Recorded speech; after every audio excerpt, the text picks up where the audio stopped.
നിൻ്റെ ന്യായപ്രമാണത്തിലെ അത്ഭുതങ്ങളെ കാണേണ്ടതിന് എൻ്റെ കണ്ണുകളെ തുറക്കണമേ. വളരെ മനോഹരമായ ഒരു വേദഭാഗമാണ് ഇന്ന് പകലിൽ രാത്രിയിൽ നമ്മൾ വായിച്ചത്. ആ വേദഭാഗം അറിയാത്തവരായിട്ട് ആരും ഇതിൻ്റെ അകത്തില്ല.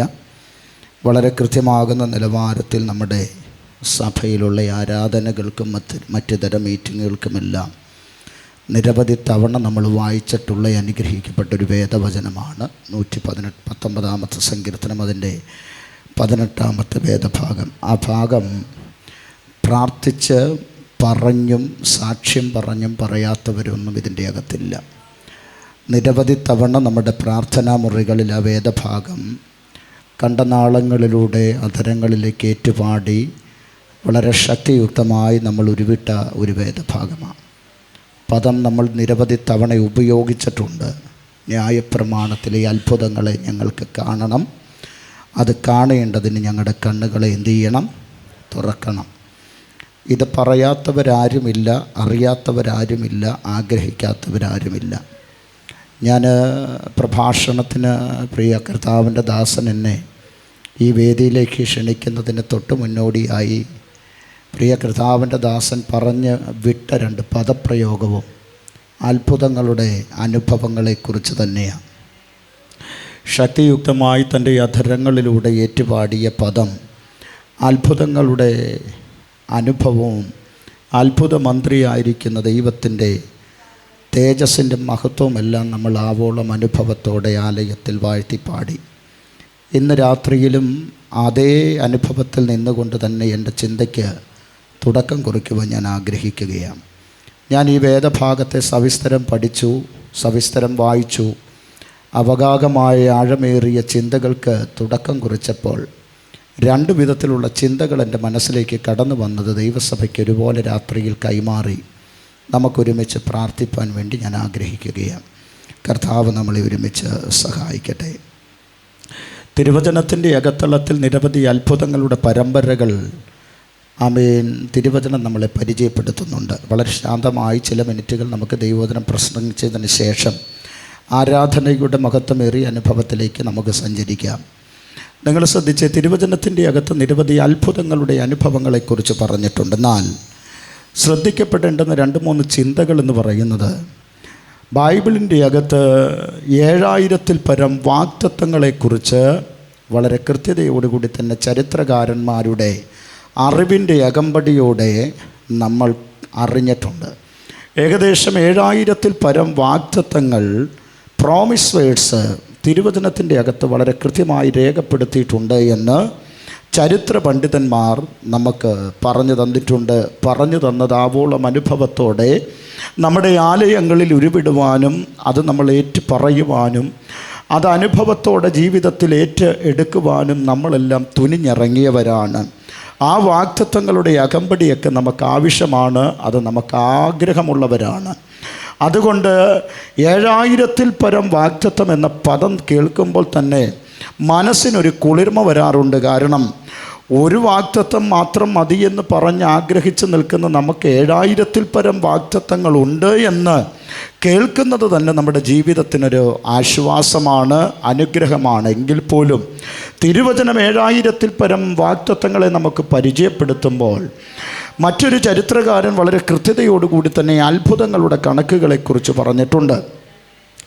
അത്ഭുതങ്ങളുടെ കണക്കുകളെക്കുറിച്ച് പറഞ്ഞിരിക്കുന്ന പണ്ഡിതൻ തിരുവചനം അത്ഭുതങ്ങളുടെ കണക്കുകളെക്കുറിച്ച് പറഞ്ഞിരിക്കുന്നതും കൂടി ചേർത്ത് വെച്ചുകൊണ്ടാണ് അദ്ദേഹത്തിൻ്റെ പഠനമുറിക്കകത്ത് അദ്ദേഹം വളരെ കൃത്യതയോടെ ചരിത്രത്തിൽ രേഖപ്പെടുത്തിയിരിക്കുന്നത്. തിരുവചനത്തിൻ്റെ അകത്ത് അത്ഭുതങ്ങളുടെ കണക്കുകളെക്കുറിച്ച് വളരെ കൃത്യമായി രേഖപ്പെടുത്തിയിരിക്കുന്നു. രേഖപ്പെടുത്തിയ ഭാഗം നിങ്ങൾ വായിക്കേണ്ട, നിങ്ങൾ സവിസ്തരം ഒന്ന് ശ്രദ്ധിക്കണം. യോഹന്നാൻ്റെ സുവിശേഷം അതിൻ്റെ 21-ാം അധ്യായം 25-ാമത്തെ വാക്യം പറയുന്നു, യേശു ചെയ്തത് മറ്റു പലതുമുണ്ട്, അത് ഒരു പുസ്തകങ്ങളിൽ ഉൾക്കൊള്ളിക്കുവാൻ കഴിയുന്നതല്ല. കരമുയർത്തി ഒരു ഹല്ലേലൂയ പറഞ്ഞാട്ടെ.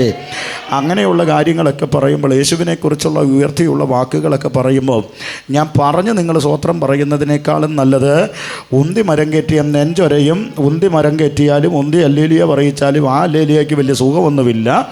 നിങ്ങളുടെ അധരങ്ങളിൽ നിന്ന് തന്നെ യേശുവിനെക്കുറിച്ചുള്ള പദം കേൾക്കുമ്പോഴേ ഒരു സ്വോത്രം പറഞ്ഞാൽ യേശുവിന് സന്തോഷമൊന്നും ഉണ്ടാകത്തില്ല, എനിക്ക് സന്തോഷമൊന്നും ഉണ്ടാകത്തില്ല. പറയുന്ന നിങ്ങൾക്കൊരു സന്തോഷം ഉണ്ടാകട്ടെ എന്ന് വിചാരിച്ചിട്ട് കർത്താവ് നമ്മളെ ഒരുമിച്ച് സഹായിക്കട്ടെ. അപ്പോൾ തിരുവചനത്തിൻ്റെ അകത്ത് പറഞ്ഞിരിക്കുന്ന യോഹന്നാൻ്റെ സുവിശേഷം 21-ാം അധ്യായം 25-ാമത്തെ വാക്യം. യോഹന്നാൻ്റെ സുവിശേഷം അവസാനത്തെ അധ്യായം അവസാനത്തെ വാക്യമാണ്, മറന്നു പോകരുത്. യേശു ചെയ്തത് മറ്റു പലതുമുണ്ട്. അർത്ഥാൽ യേശു ചെയ്ത ഉപമകളും യേശു ചെയ്ത അത്ഭുതങ്ങളും അടയാളങ്ങളും വിവിധ വീര്യപ്രവർത്തികളും എല്ലാം ചില അക്കങ്ങൾ കൊണ്ട് മാത്രം തിരുവചനത്തിൻ്റെ അകത്ത് രേഖപ്പെടുത്തിയതാണ് നമ്മൾ ദർശിച്ചിരിക്കുന്നത്, വീക്ഷിച്ചിരിക്കുന്നത്. വീക്ഷണത്തിന് വേണ്ടിയും വിശകലനത്തിന് വേണ്ടിയും നമ്മൾ വിധേയപ്പെടുത്തിയിരിക്കുന്നത്.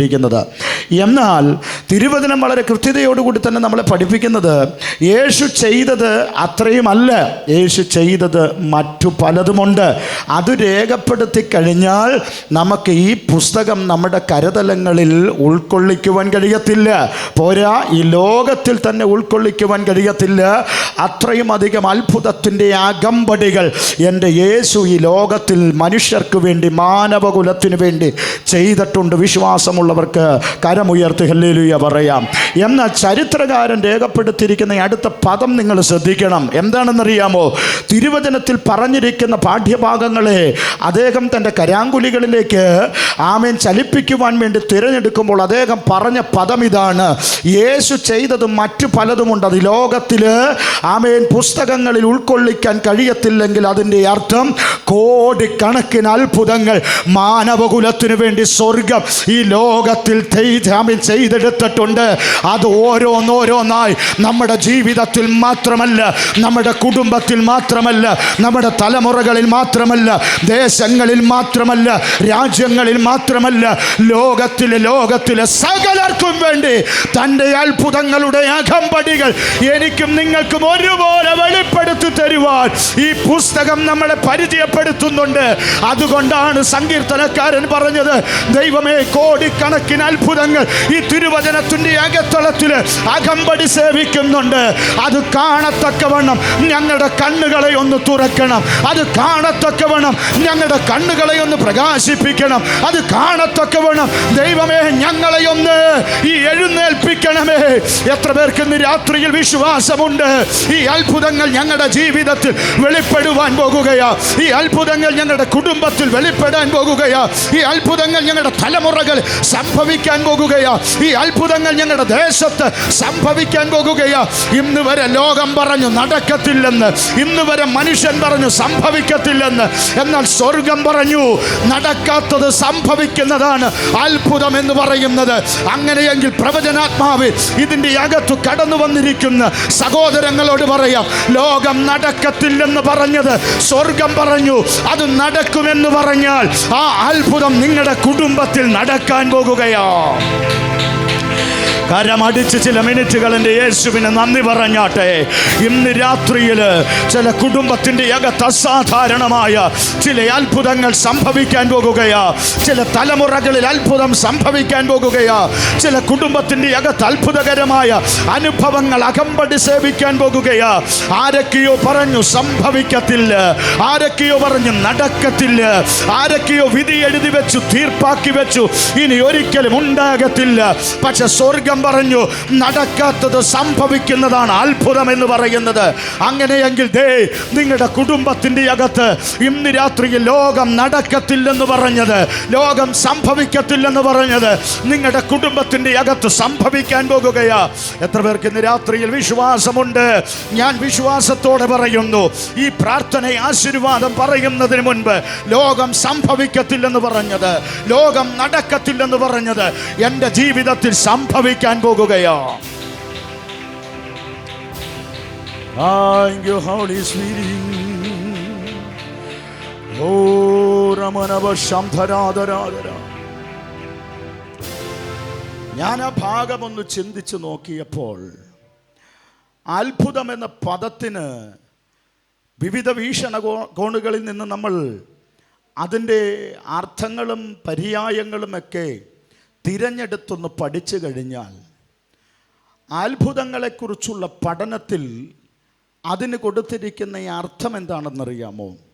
അത്ഭുതം എന്ന് പറഞ്ഞാൽ നടക്കാത്ത കാര്യം സംഭവിക്കുന്നതാണ് അത്ഭുതം എന്ന് പറയുന്നത്. കരമുയർത്തി ആമേൻ പറയാമോ? പോരാ, അല്ലേലും വയ്യ എന്ന് ഞാൻ പറഞ്ഞിട്ടില്ല. ഞാൻ പറഞ്ഞത് നല്ലൊരു ആമേനോ നല്ലൊരു ഹല്ലേലൂയ പറയാനാണ് പറഞ്ഞത്. അതുകൊണ്ട് ശബ്ദമുയർത്തി നല്ലൊരു ഹല്ലേലൂയ പറഞ്ഞാട്ടെ. അപ്പം നിങ്ങൾ ശ്രദ്ധിക്കണം, ഒരിക്കലും നടക്കാത്ത കാര്യം സംഭവിക്കുന്നതാണ് അത്ഭുതം എന്ന് പറയുന്നത്. നമ്മളൊക്കെ പറയുന്ന അത്ഭുതങ്ങളുടെ 1-2 തെളിവുകൾ ഞാൻ പറയാം. ഞായറാഴ്ച നമുക്ക് ആരാധനയുടെ നടുവിൽ അതിമനോഹരമായ ഒരു സംഭവമുണ്ട്. അതിന് പറയുന്ന പേരാ സാക്ഷ്യം പറയുക എന്ന്. തുടർന്നുള്ള സമയം സാക്ഷ്യത്തിൻ്റെ സമയമാണ്. ദൈവം നിങ്ങൾക്ക് ചെയ്ത ഉപകാരങ്ങളും അത്ഭുതങ്ങളുമൊക്കെ വർണ്ണിക്കുവാൻ നിങ്ങൾക്ക് അവസരമുണ്ട്. അതുകൊണ്ട് സാക്ഷ്യം പറയുന്നതിനായി സമയത്തെ വേർതിരിക്കുന്നതെന്ന് പറയുമ്പോൾ എവിടെ നിന്നോ സിയോൻ ഗീതാവലിക്കകത്തുനിന്ന് തപ്പിയെടുത്ത് തുപ്പലുകൊണ്ട് മറിച്ചെടുത്ത ഒരു പാട്ട് കയ്യിലേക്കെടുത്ത് ആ പാട്ടിന് താളവും ഈണവും ശ്രുതിയൊന്നുമില്ലാത്ത നിലവാരത്തിൽ അതങ്ങ് പാടി ഒരു കീച്ചിട്ട് കിട്ടുന്ന വാക്കിൽ കർത്താവ് എനിക്ക് കഴിഞ്ഞ ആഴ്ച നല്ലവനായിരുന്നു, വല്ലവനായിരുന്നു, എൻ്റെ ജീവിതത്തിൽ വലിയ ദൈവപ്രവർത്തികളൊക്കെ നടന്നു. കഴിഞ്ഞ തിങ്കളാഴ്ച ഇവിടെ നിന്ന് ഞായറാഴ്ച ആരാധന കഴിഞ്ഞ് മടങ്ങി ഭവനത്തിലേക്ക് ചെന്നു. തിങ്കളാഴ്ച രാവിലെ അവിടെ ഞങ്ങളുടെ തൊട്ടടുത്തുള്ള ഒരു ബാങ്കിൽ കടന്ന് ചെന്നൊരു ലോണിന് ഞങ്ങൾ അപേക്ഷ കൊടുത്തു. ദൈവദാസനെ വിളിച്ച് ഞങ്ങൾ പറഞ്ഞു, ദൈവദാസനെ ആ ലോണൊന്ന് പാസ്സാകാൻ വേണ്ടി ദൈവദാസൻ പ്രാർത്ഥിക്കണം. ഇപ്പോൾ പിന്നെ എല്ലാ സഭകൾക്കും ഓരോ ഗ്രൂപ്പ് ഉള്ളത് കൊണ്ട്, പണ്ട് സഭയ്ക്കകത്ത് ഒരു ഗ്രൂപ്പായിരുന്നു, ആ ഗ്രൂപ്പുകളൊക്കെ ഇപ്പോൾ പല ഗ്രൂപ്പുകളായി. ഇപ്പം ഞങ്ങളുടെ ഭാഷയിൽ പറഞ്ഞാൽ പാസ്റ്റർക്കൊരു ഗ്രൂപ്പ്, സെക്രട്ടറി ചായനൊരു ഗ്രൂപ്പ്, ഖജാൻജിക്കൊരു ഗ്രൂപ്പ്, ജോയിൻറ്റ് കമ്മിറ്റികൾക്കൊക്കെ ഒരു ഗ്രൂപ്പ്, അത് പോരാത്തത് കൊണ്ട് സഭയിലുള്ള മറ്റംഗങ്ങൾക്ക് മറ്റൊരു ഗ്രൂപ്പ്, എല്ലാ ഗ്രൂപ്പും കൂടി ഒരു അളിഞ്ഞ ഗ്രൂപ്പായിട്ട് ആ ഗ്രൂപ്പുകളിലെല്ലാം കൂടി ഒരു മെസ്സേജ് ദൈവദാസൻ പറയും, ഈ സഹോദരി അല്ലെങ്കിൽ ഈ കുടുംബം ഒരു ലോണിന് വേണ്ടി അപേക്ഷിച്ചിട്ടുണ്ട്, ദൈവമക്കളെല്ലാവരും എന്ത് ചെയ്യണം? പ്രാർത്ഥിക്കണം. നിങ്ങൾക്ക് വലിയ രസമൊന്നും തോന്നുന്നില്ലെന്ന് എനിക്കറിയാം. എനിക്ക് നിങ്ങളുടെ രസമല്ല വേണ്ടത്, നിങ്ങൾ കേട്ടോ, പറയുന്ന കാര്യമാണ്, ശ്രദ്ധിച്ചാൽ മനസ്സിലാകും. അപ്പോൾ സാക്ഷ്യം പറഞ്ഞു. എന്താ പറഞ്ഞത്? ദൈവദാസനോട് പ്രാർത്ഥനയ്ക്ക് അപേക്ഷിച്ചു. അത്ഭുതം എന്ന് പറയട്ടെ, 50,000 രൂപ ഞങ്ങൾക്ക് ലോൺ എന്ത് ചെയ്തു? പാസ്സായി. അതൊരത്ഭുതമല്ല. സ്തോത്രം. അതൊരത്ഭുതം അല്ല. ശനിയാഴ്ച മുഴുവൻ കുത്തിയിരുന്ന് പ്രാർത്ഥിച്ചു. ആ തൊട്ടപ്പുറത്തെ വീട്ടിലെ അന്നമ്മയോടോ അമ്മണി ചേച്ചിയോടോ ഒക്കെ പൈസ ഒരു 25,000 രൂപ കടം മേടിക്കണം പാസ്റ്റേ, ഒന്ന് പ്രാർത്ഥിക്കണം പാസ്റ്റർ. എന്താ പ്രാർത്ഥിക്കേണ്ടത്? ആ സഹോദരിയുടെ മനസ്സൊന്ന് മാറണം. 25,000 രൂപ ഞങ്ങൾക്ക് കടം എന്ത് ചെയ്യണം? കിട്ടണം. ദൈവദാസൻ പറഞ്ഞ് പ്രാർത്ഥിക്കാം സഹോദരി. പ്രാർത്ഥിച്ചു. 25,000 രൂപ പൈസ കടം കിട്ടി. അത്ഭുതം എന്ന് പറയട്ടെ, ദൈവത്തിൻ്റെ വലിയ അത്ഭുതം ഞങ്ങളുടെ ജീവിതത്തിൽ സംഭവിച്ചു. അച്ഛാ, അത് അത്ഭുതമല്ല, കടം മേടിച്ച പൈസ തിരിച്ചു കൊടുക്കുന്നത് ഒരു അത്ഭുതമാണ്. നിങ്ങളെൻ്റെ കൂടെ ഉണ്ടോ? മേടിച്ച പൈസ തിരിച്ചു കൊടുക്കുന്നത് ഒരത്ഭുതമാണ്. അത് നടക്കാത്ത കാര്യമാണ്. അത് നടന്നാൽ നടന്നെന്ന് പറയാം. അത് ചെറിയൊരു അത്ഭുതമാണെന്ന് വേണമെങ്കിൽ ഞാൻ തെളിയിക്കാം. അതവിടെ നിൽക്കട്ടെ. ഇനി ക്യാൻസർ മാറി, സഭയിൽ എഴുന്നേറ്റ് നിന്ന് സാക്ഷ്യം പറഞ്ഞു. നല്ല കാര്യം, സാക്ഷ്യം പറയണം. അത് അത്ഭുതമാണെന്നൊക്കെ പറഞ്ഞാൽ അംഗീകരിക്കാൻ എനിക്ക് ചെറിയ ബുദ്ധിമുട്ടാണ്. ക്യാൻസർ മാറിയതൊന്നും ഒരു അത്ഭുതമല്ല. പനി മാറിയതൊന്നും ഒരു അത്ഭുതമല്ല. പാരലൈസ്ഡായി കിടന്ന ഒരാൾ ചാടി എഴുന്നേറ്റ് നടന്നതൊന്നും ഒരു അത്ഭുതമല്ല. അത്ഭുതം എന്ന് പറയുന്നത് എന്താ? ഒരിക്കലും സംഭവിക്കാത്തൊരു കാര്യം, ഒരിക്കലും നടക്കാത്തൊരു കാര്യം നടക്കുന്നതിനെയാണ് അത്ഭുതം എന്ന് പറയുന്നത്. കരമുയർത്തി ഒരു ഹല്ലേലൂയ പറഞ്ഞാട്ടെ. 1-2 തെളിവുകൾ ഞാൻ വചനത്തിൽ നിന്ന് പറഞ്ഞിട്ട് ഈ അത്ഭുതത്തിന് കാണേണ്ടതിനുള്ള ചില ഉത്തരവാദിത്തങ്ങൾ നമ്മുടെ ജീവിതത്തിലുണ്ട്, അതും കൂടി പറഞ്ഞ് നമുക്ക് അവസാനിപ്പിക്കാം. നിങ്ങൾ ശ്രദ്ധിക്കണേ, തിരുവചനത്തിൻ്റെ അകത്ത് പറഞ്ഞൊരു കാര്യമുണ്ട്. അമ്മയുടെ ഗർഭം മുതൽ മുടന്തനായൊരു മനുഷ്യൻ. ആ പദം നിങ്ങൾ ശ്രദ്ധിക്കണം. പ്രസവിച്ചതിന് ശേഷവും നല്ല പറഞ്ഞിരിക്കുന്നേ. എന്താ പറഞ്ഞിരിക്കുന്നേ? അമ്മയുടെ ഗർഭം മുതൽ മുടന്തനായ ഒരു മനുഷ്യൻ. ഞാൻ ഈ തുടക്കത്തിൽ വളരെ ശാന്തമായിട്ട് അങ്ങ് പോകുന്ന ശരത്തിനറിയാം, കുറച്ചും കൂടി അങ്ങ് കഴിയുമ്പോൾ അതൊക്കെ മാറിക്കോളും. അപ്പോൾ സ്തോത്രം. അപ്പം അത് ആദ്യം വചനം ഒന്ന് പഠിക്കട്ടെ നമ്മൾ. അത് കഴിഞ്ഞിട്ട് നമുക്ക് എന്ത് ചെയ്യാം? ആരാധിക്കാനുള്ള അവസരം ഉണ്ട്. ഇതാദ്യം ആരാധനയും അവസാനം വചനം പഠിക്കാൻ നേരവും കിട്ടാതായിപ്പോയി എന്ത് ചെയ്യും? അപ്പം നമുക്ക് ഇത് രണ്ടും നമുക്ക് എന്ത് ചെയ്യണം? വേണം. വചനം പഠിച്ചിട്ട് നമ്മൾ എന്ത് ചെയ്യുന്നതായിരിക്കും? പാട്ട് അറിഞ്ഞിട്ട് കൈയടിക്കുന്നതായിരിക്കും നല്ലത്. ഞങ്ങളുടെ നാട്ടിൽ പറഞ്ഞാൽ ഇരുന്നിട്ട് കാല് നീട്ടുന്നതായിരിക്കും നല്ലത്. കാല് നീട്ടിയിട്ട് ഇരിക്കാൻ നോക്കിയാൽ നടക്കുകയില്ല. അപ്പം നിങ്ങൾ ശ്രദ്ധിച്ചേ, നടക്കാത്തൊരു കാര്യം സംഭവിക്കുന്നതാണ്. അമ്മയുടെ ഗർഭം മുതൽ മുടന്തനായൊരു മനുഷ്യൻ. ആ മനുഷ്യൻ അമ്മയുടെ ഗർഭപാത്രത്തിലായിരിക്കുമ്പോഴേ അവന് മുടന്തുണ്ട്. പ്രത്യുത അവൻ ലോകത്തിലേക്ക് വന്നാലും അവൻ മുടന്തനാ. ഇനി അതിനൊരു പ്രത്യേകതയുണ്ട്. അമ്മയുടെ ഗർഭം മുതൽ മുടന്തനായ ഈ മനുഷ്യൻ ലോകത്തിലേക്ക് വന്നു കഴിഞ്ഞാലും ഇവൻ നടക്കത്തില്ല. ഇവൻ്റെ മുടന്തു മാറത്തില്ല. ഒരിക്കലും ഇവൻ്റെ ജീവിതത്തിൽ നടക്കുന്ന ഒരു സാധ്യത ഉണ്ടാകത്തില്ല. സകല ആളുകളും പറഞ്ഞൊരു കാര്യം എന്താണെന്നറിയാമോ? അവൻ്റെ അമ്മ അവനെ പ്രസവിക്കുന്ന സമയത്തും, ഇനി ഒന്നും കൂടി പറയാം, അവൻ്റെ വീട്ടിലുള്ളവരും പറഞ്ഞു കാണും, ഇവൻ്റെ അമ്മ ഗർഭിണിയായിരിക്കുന്ന സമയത്ത് ആശുപത്രി കൊണ്ടുപോയപ്പോൾ, അന്നത്തെ കാര്യമല്ല പറഞ്ഞു, ഇന്നത്തെ കാര്യമാണ് പറഞ്ഞു, അതിൻ്റെ പേരും പറഞ്ഞാലും വഴക്കുണ്ടാക്കരുത്. ആശുപത്രി കൊണ്ടുപോയപ്പോഴും സ്കാനിങ് നടത്തിയപ്പോഴും ഡോക്ടർ പറഞ്ഞു, ഈ കുഞ്ഞിന് വൈകല്യമുള്ള കുഞ്ഞാ, ഇത് നടക്കാൻ സാധ്യത ഇല്ല, ഇത് നടക്കത്തില്ല. അങ്ങനെ പറഞ്ഞ ആളുകൾ മുഴുവൻ പറഞ്ഞു, ഇവൻ നടക്കത്തില്ല. ഇവൻ്റെ ജീവിതത്തിൻ്റെ അകത്ത് ഇവന് നേരാവണ്ണം നടക്കാൻ കഴിയത്തില്ല. ഇവൻ ഇഴഞ്ഞും നിരങ്ങിയും ഇവൻ്റെ കാലം കഴിച്ചു കൂട്ടേണ്ടി വരും. അങ്ങനെയുള്ള പദപ്രയോഗങ്ങൾ അവൻ്റെ ജീവിതത്തിൽ അടിവരയിട്ട് കിടക്കുമ്പോൾ അവൻ്റെ ജീവിതത്തിൻ്റെ അകത്തളത്തിലൊരു മാറ്റം സംഭവിക്കുകയാണ്. ആ മാറ്റം സംഭവിക്കുന്നതിന് മുൻപും ഇവൻ്റെ ഇരിപ്പും നടപ്പുമെല്ലാം എവിടെയാണെന്നറിയാമോ? സുന്ദരമെന്ന ദൈവാലയത്തിൻ്റെ ഗോപുരത്തിങ്കൽ, അതിൻ്റെ വാതിൽക്കലിരുന്ന് ഭിക്ഷയാചിച്ചു കൊണ്ടിരിക്കുകയാണ്. എന്നെ കേൾക്കുന്ന സഹോദരങ്ങളോട് ഞാൻ പറയാം, നേർച്ചകളും കാഴ്ചകളും വഴിപാടുകളും കർമ്മങ്ങളും യോഗങ്ങളും ഇടപാടുകളും ഇടനിലക്കാർക്കൊന്നും ഒരു മനുഷ്യന് സൗഖ്യം കൊടുക്കാൻ കഴിയത്തില്ല കേട്ടോ. ഒരു മനുഷ്യൻ്റെ ജീവിതത്തിൽ മാറ്റം സംഭവിപ്പിക്കാൻ കഴിയത്തില്ല. ഒരു മനുഷ്യന് അത്ഭുതം കൊടുക്കാൻ കഴിയത്തില്ല. അത്ഭുതം കൊടുക്കാൻ മാനവ കുലത്തിൻ്റെ ഉലകത്തിലേക്ക് കടന്നു വന്നിരിക്കുന്ന ഒരുവനുണ്ടെങ്കിൽ ഇന്ന് രാത്രിയെ ഞങ്ങൾ അഭിമാനത്തോടെ ഉയർത്തുന്നു. അവൻ്റെ പേരത്രേ നസ്രയനായ യേശു ക്രിസ്തു. അതുകൊണ്ട് ഞങ്ങൾ ഉച്ചസ്ഥയം ഉറക്കെ വിളിച്ചു പറയുന്നു, മറ്റൊരുത്തനിലും രക്ഷയില്ല. നാം രക്ഷിക്കപ്പെടുവാൻ ആകാശത്തിൻ്റെ കീഴിൽ, മനുഷ്യരുടെ ഇടയിൽ, ഭൂമിയുടെ മുകളിൽ യേശു ക്രിസ്തു എന്ന നാമമല്ലാതെ മറ്റൊരു നാമം ഇല്ലേ ഇല്ല.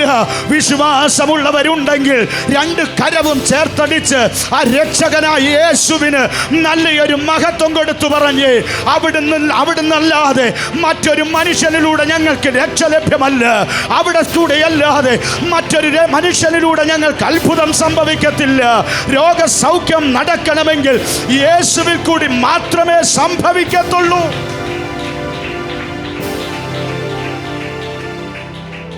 Thank you, Holy Spirit. Hallelujah. ശ്രദ്ധിച്ചേ, അമ്മയുടെ ഗർഭം മുതൽ മുടന്തനായ മനുഷ്യൻ ഒരു ദൈവാലയത്തിൻ്റെ ഗോപുരത്തെങ്കിൽ ഇരിക്കുകയാണ്.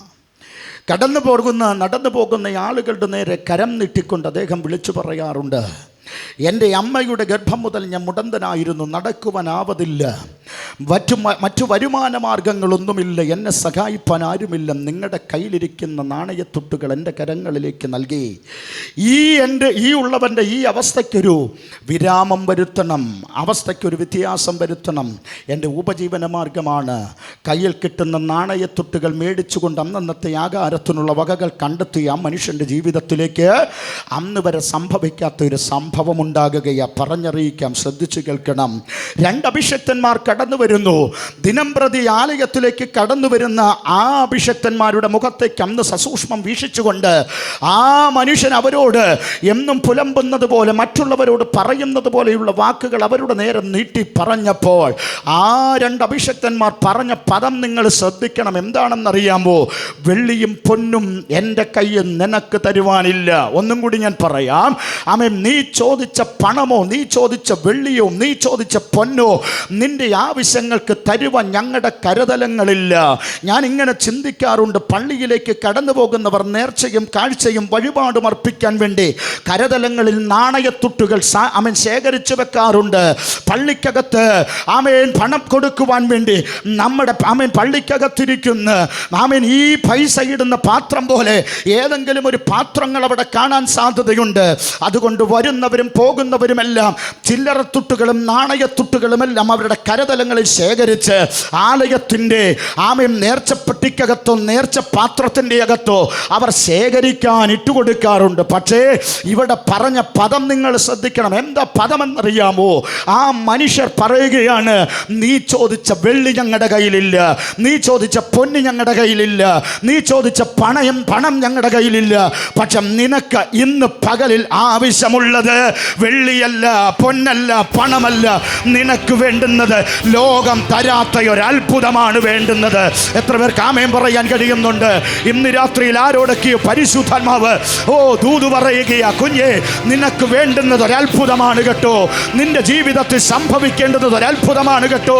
നിന്റെ കുടുംബത്തിൻ്റെ അകത്ത് സംഭവിക്കേണ്ടുന്നത് ഇന്ന് വരെ സംഭവിക്കാത്ത ഒരു അത്ഭുതമാണ് കേട്ടോ.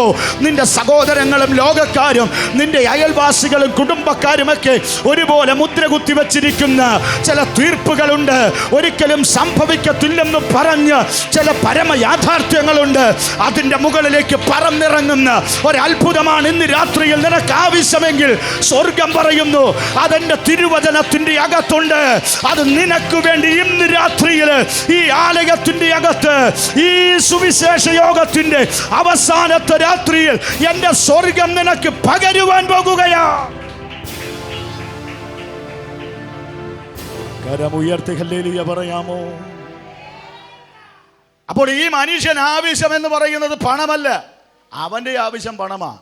പക്ഷേ അവൻ്റെ അധരം തുടിക്കുന്നതും അവൻ്റെ ഹൃദയം തേങ്ങുന്നതും അറിഞ്ഞ അഭിഷക്തന്മാർ പറഞ്ഞു, നിനക്ക് തരാനുള്ള പണം ഞങ്ങളുടെ കയ്യിലില്ല, പക്ഷെ ഒന്ന് ഞങ്ങൾ നിനക്ക് തരാം.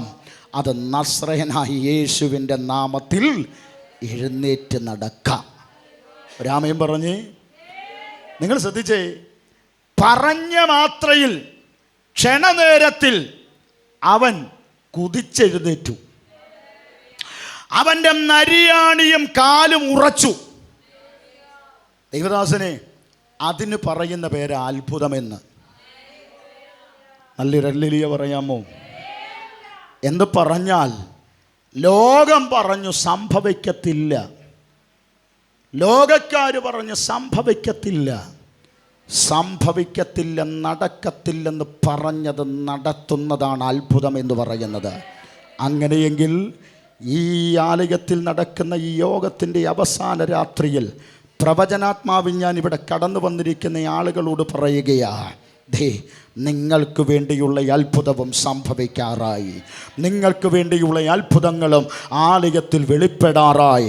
നിങ്ങൾക്ക് വേണ്ടിയുള്ള അത്ഭുതങ്ങളും നിങ്ങളുടെ ഭവനത്തിൽ സംഭവിക്കാൻ തുടങ്ങി. നിങ്ങളുടെ ചില കുടുംബങ്ങളിലേക്ക് ആ അത്ഭുതത്തിൻ്റെ അകമ്പടി സേവിച്ചുകൊണ്ട് ദൈവപ്രവൃത്തി വെളിപ്പെടാൻ തുടങ്ങിയിരിക്കുകയാണ്. ചില തലമുറകളിൽ അവരുടെ ആരോഗ്യത്തിൻ്റെ, അവരുടെ വളർച്ചയുടെ ചില അത്ഭുതങ്ങൾ ഇന്ന് രാത്രി സംഭവിച്ചു തുടങ്ങുകയാണ്. ചില വിദ്യാഭ്യാസ മേഖലകളിൽ ചില അത്ഭുതങ്ങൾ സംഭവിക്കുകയാണ്. ചില ഭാവി മേഖലകളിൽ ചില അത്ഭുതങ്ങൾ സംഭവിക്കുകയാണ്.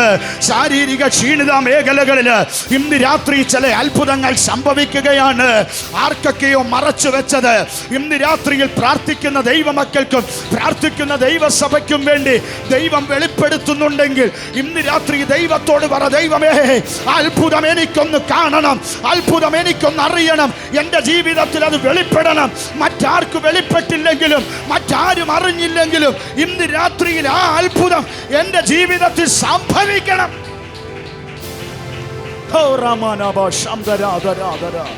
യേശുവിൻ്റെ അധികാരമുള്ള നാമത്തിൽ കുടുംബങ്ങളിൽ അത്ഭുതങ്ങൾ നടന്നു തുടങ്ങട്ടെ. ദൈവസഭയ്ക്കകത്ത് അത്ഭുതങ്ങൾ നടന്നു തുടങ്ങട്ടെ. സമസ്ത മേഖലകളിലും സാർവത്രിക മേഖലകളിലും അത്ഭുതം നടന്നു തുടങ്ങട്ടെ. ഇതൊരു പ്രൊഫറ്റിക്കൽ വേർഡായി നിങ്ങൾ എടുക്കുക. ഇതൊരു പ്രവചന ശബ്ദമായി ഇന്ന് രാത്രിയിൽ നിങ്ങൾ എടുക്കുക.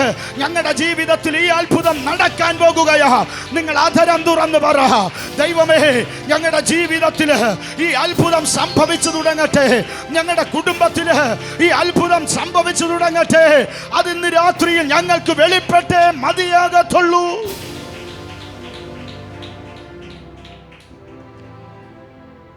ഒരു പാട്ട് പാടിയത് കൊണ്ടൊരു അത്ഭുതം നടക്കണമെന്നില്ല. അത്ഭുതത്തിൻ്റെ വരികൾ അടങ്ങിയ പാട്ടുകൾ പാടിയത് കൊണ്ട് ജീവിതത്തിൽ അത്ഭുതം സംഭവിക്കണമെന്നില്ല. അത്ഭുതങ്ങളുടെ വേദഭാഗങ്ങൾ തിരുവചനത്തിൻ്റെ അകത്തുണ്ട്. അത് ഉദ്ധരിച്ചതുകൊണ്ട് അത്ഭുതം സംഭവിക്കണമെന്നില്ല. എന്നാൽ തിരുവചനത്തിൻ്റെ അകത്ത് സങ്കീർത്തനക്കാരൻ പറയുന്നു, ഈ തിരുവചനത്തിൽ നിരവധി അത്ഭുതങ്ങളുണ്ട്. അത് ഞങ്ങൾക്ക് കാണണം, അതെനിക്ക് കാണണം. അത് കാണത്തക്കവണ്ണം എൻ്റെ കണ്ണുകളെ ഒന്ന് തുറക്കണം. ഞാൻ ആ സങ്കീർത്തനക്കാരനോട് ചോദിക്കുകയാ, ഹേ സങ്കീർത്തനക്കാരാ, ഇതെഴുതുമ്പോഴും ഇതിൻ്റെ മുന്നിലും പിന്നിലുമായി നിരവധി അത്ഭുതങ്ങൾ അകമ്പടി സേവിച്ചത് നീ കണ്ടിട്ടുണ്ട്. പക്ഷെ എന്തുകൊണ്ടാണ് ആ പദം നീ അങ്ങനെ എഴുതി വച്ചിരിക്കുന്നത്? ഈ അത്ഭുതം എനിക്ക് കാണണം, എൻ്റെ കണ്ണുകളെ ഒന്ന് പ്രകാശിപ്പിക്കണം. സങ്കീർത്തനക്കാരൻ പറയുക, ഹേ സഹോദര, അത്ഭുതം കാണുന്നത് എൻ്റെ ഭാഗ്യമായ കണ്ണുകൊണ്ടല്ല, എൻ്റെ ആത്മകണ്ണുകൊണ്ടാണ് ഞാൻ കാണേണ്ടത്. എത്ര പേർക്ക് ആമയും പറയാൻ കഴിയുന്നുണ്ട്? മറ്റാർക്കും വെളിപ്പെടാത്തത് എനിക്ക് വെളിപ്പെടുത്തണമെന്ന് ആഗ്രഹിക്കുന്നവനെ ഞാൻ, എനിക്ക് കാണണമെന്ന് ആഗ്രഹിക്കുന്നവരാ. കരമുയർത്തി ഹല്ലേലൂയ പറഞ്ഞാട്ടെ. തിരുവചനത്തിൻ്റെ അകത്ത് അത്ഭുതങ്ങളുടെ നിരവധി അനുഭവങ്ങളുണ്ട്. അത്ഭുതങ്ങൾ എങ്ങനെയാ സംഭവിക്കുന്നതെന്നും അത്ഭുതങ്ങൾ എങ്ങനെയാ കാണേണ്ടതെന്നും അത്ഭുതങ്ങൾ എങ്ങനെയാണ് നമ്മുടെ ജീവിതത്തിൽ കൊണ്ടുവരേണ്ടതെന്നും അത്ഭുതങ്ങളുടെ അനുഭവങ്ങളൊക്കെ നമ്മൾ എങ്ങനെയാണ് അനുഭവിക്കേണ്ടതെന്നും തിരുവചനം വളരെ ശക്തിയുക്തമായി നമ്മളെ പഠിപ്പിക്കുന്നുണ്ട്. ഞാൻ നേരത്തെ പറഞ്ഞ ഒരു പദം നിങ്ങൾ ശ്രദ്ധിക്കണം. അത്ഭുതങ്ങൾ എന്ന പദം അടങ്ങിയ വരിയുള്ള പാട്ട് പാടിയത് കൊണ്ട് അത്ഭുതം സംഭവിക്കണമെന്നില്ല. അത്ഭുതം എന്ന പദമടങ്ങിയ വേദഭാഗം ഉള്ളത് കൊണ്ട് അത്ഭുതം സംഭവിക്കണമെന്നില്ല.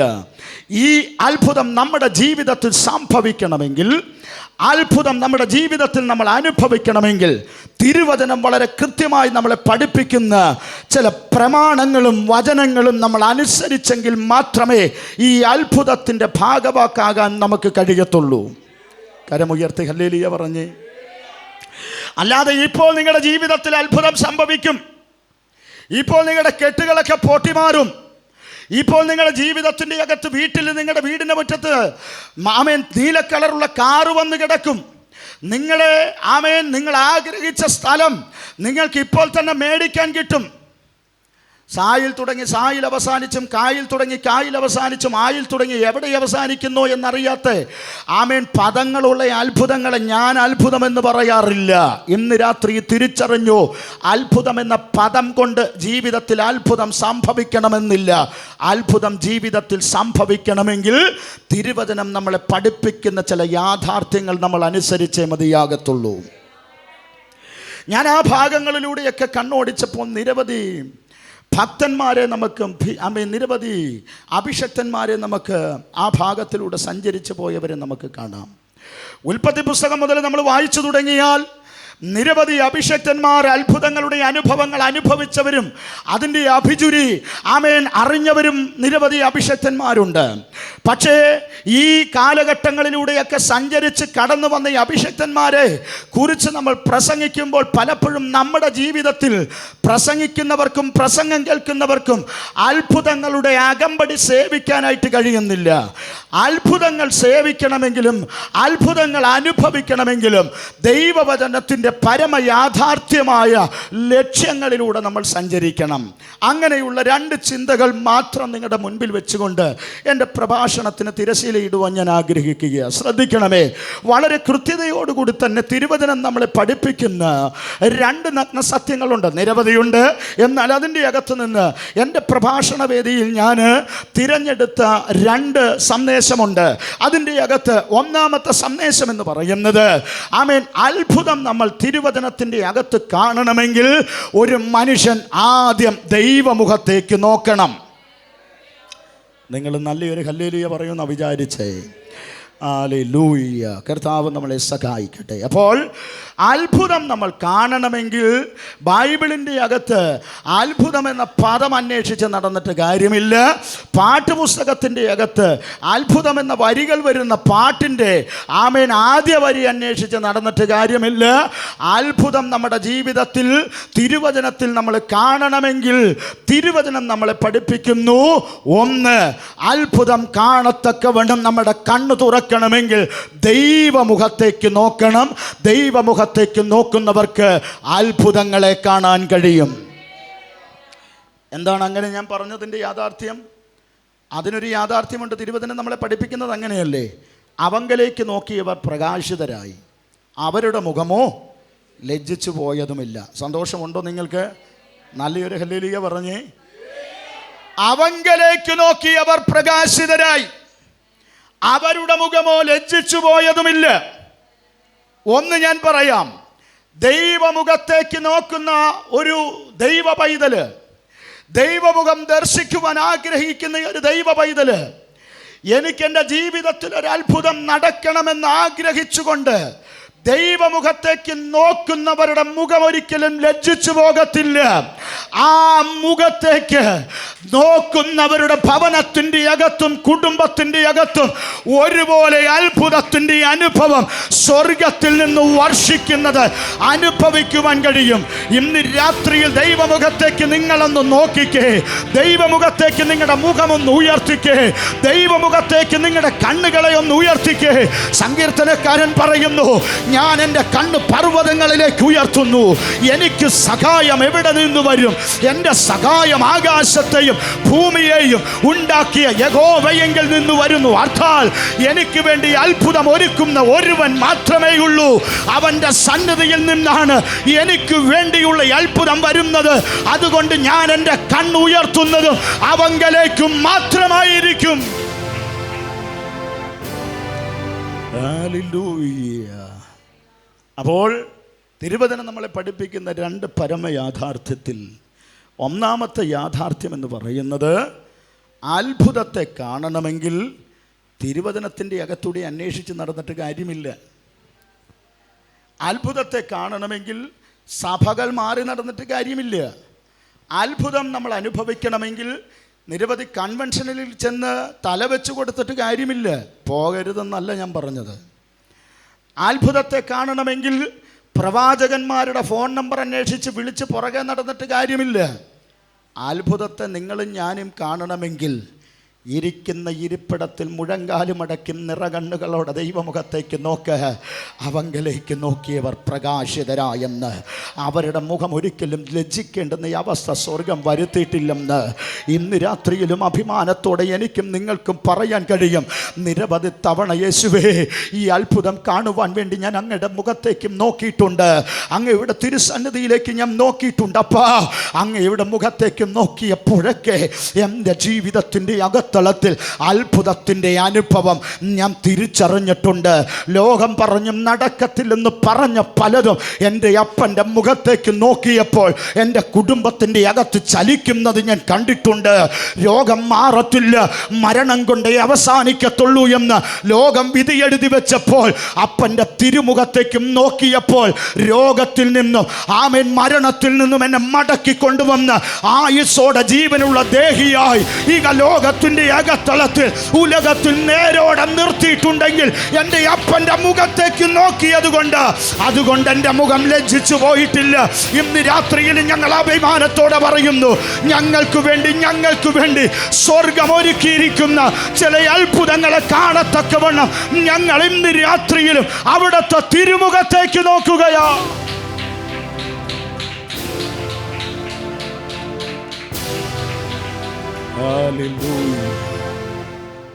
എത്ര പേര് വിശ്വസിക്കുന്നുണ്ട്? ഇന്ന് രാത്രിയിൽ ഞാൻ തിരുമുഖത്തേക്ക് നോക്കുകയാണ്. മനുഷ്യൻ്റെ മുഖത്തേക്ക് നോക്കുന്നതല്ല പറഞ്ഞത്, ദൈവമുഖത്തേക്ക് നോക്ക്, ദൈവം അത്ഭുതം പ്രവർത്തിക്കും. രണ്ടാമത്തെ ചിന്തയും കൂടി പറഞ്ഞ് നമ്മൾ ഒരുമിച്ച് സന്ദേശത്തിലേക്ക് മടങ്ങി വരാം. ഒന്ന്, ദൈവമുഖത്തേക്ക് നോക്കുന്നവർ അത്ഭുതത്തെ കാണും. രണ്ട്, ദൈവത്തിൽ ആശ്രയിക്കുന്നവർക്ക് അത്ഭുതങ്ങളെ അനുഭവിക്കാൻ കഴിയും. നല്ലൊരു ആമേൻ പറയാമോ? എന്താ ഞാൻ അങ്ങനെ പറഞ്ഞത്? സങ്കീർത്തനക്കാരൻ വീണ്ടും നമ്മളോട് പറയുന്നത്, പ്രതിപാദിക്കുന്നൊരു സന്ദേശമുണ്ട്. മനുഷ്യരിൽ ആശ്രയിക്കുന്നതിനേക്കാൾ യഹോവയിൽ ആശ്രയിക്കുന്നത് നല്ലത്. പ്രഭുക്കന്മാരിൽ ആശ്രയിക്കുന്നതിനേക്കാൾ യഹോവയിൽ ആശ്രയിക്കുന്നത് നല്ലത്. മറ്റൊരു ഭാഗത്ത് പറഞ്ഞിരിക്കുന്നു, സഹായിപ്പാൻ കഴിയാത്ത മനുഷ്യപുത്രന്മാരിലും അരുത്. നല്ല രാമയും പറഞ്ഞു. അപ്പൊ ദൈവത്തിൻ്റെ വചനത്തിൻ്റെ അകത്ത് കൃത്യതയോടെ പറഞ്ഞിരിക്കുന്നു, അത്ഭുതങ്ങളെ അനുഭവിക്കണമെങ്കിൽ ദൈവത്തിൽ ആശ്രയിക്കണം. ഞാൻ നിങ്ങളോടൊരു ചോദ്യം ചോദിക്കാം. ഈ ദൈവസന്നിധിയിൽ നമ്മൾ കടന്നു വന്നിട്ട് ഈ ദൈവത്തിൽ നമ്മൾ ആശ്രയിച്ചിട്ട് ലജ്ജിച്ചു പോകേണ്ടുന്ന ഈ അവസ്ഥ നമ്മുടെ ജീവിതത്തിൽ ഉണ്ടായിട്ടുണ്ടോ? ഇല്ല. ഈ ദൈവത്തിൽ നമ്മൾ ആശ്രയിച്ചിട്ട് വെറും കൈയോടെ മടങ്ങിപ്പോകേണ്ടുന്ന സാഹചര്യം നമുക്കുണ്ടായിട്ടുണ്ടോ? ഇല്ല. 6 അടി മണ്ണിൻ്റെ അകത്തേക്ക് ആമേൻ പെട്ടിക്കകത്ത് വരിഞ്ഞു കെട്ടിയ വെള്ളത്തുണിക്കകത്ത് പൊതിഞ്ഞു കെട്ടി ആമേൻ പെട്ടിക്ക് ആണിയടിച്ച് 6 അടി മണ്ണിൻ്റെ അകത്തളത്തിൽ നീറിയൊടുങ്ങുവാൻ പലപ്പോഴും ശരീരം വെമ്പൽ കൊണ്ട് പിശാച് അതിനൊത്ത് താളം തുള്ളിക്കൊണ്ട് നമ്മുടെ ജീവിതത്തിന് നേരെ കടന്നു വന്നപ്പോഴും ദൈവത്തിൽ ആശ്രയിച്ച തൻ്റെ ഭക്തന്മാർക്ക് വേണ്ടി അത്ഭുതത്തിൻ്റെ കലവറകളെ തുറന്ന് തൻ്റെ നിലവറകൾ നമുക്ക് വേണ്ടി ഒരുക്കി തന്ന ഒരു സ്നേഹവാനായ ദൈവമുണ്ടെങ്കിൽ ആ ദൈവത്തോട് ഇന്ന് രാത്രിയിൽ പറ, ദൈവമേ, ഞങ്ങൾക്ക് വേണ്ടി അവിടുന്ന് അത്ഭുതം പ്രവർത്തിക്കണം.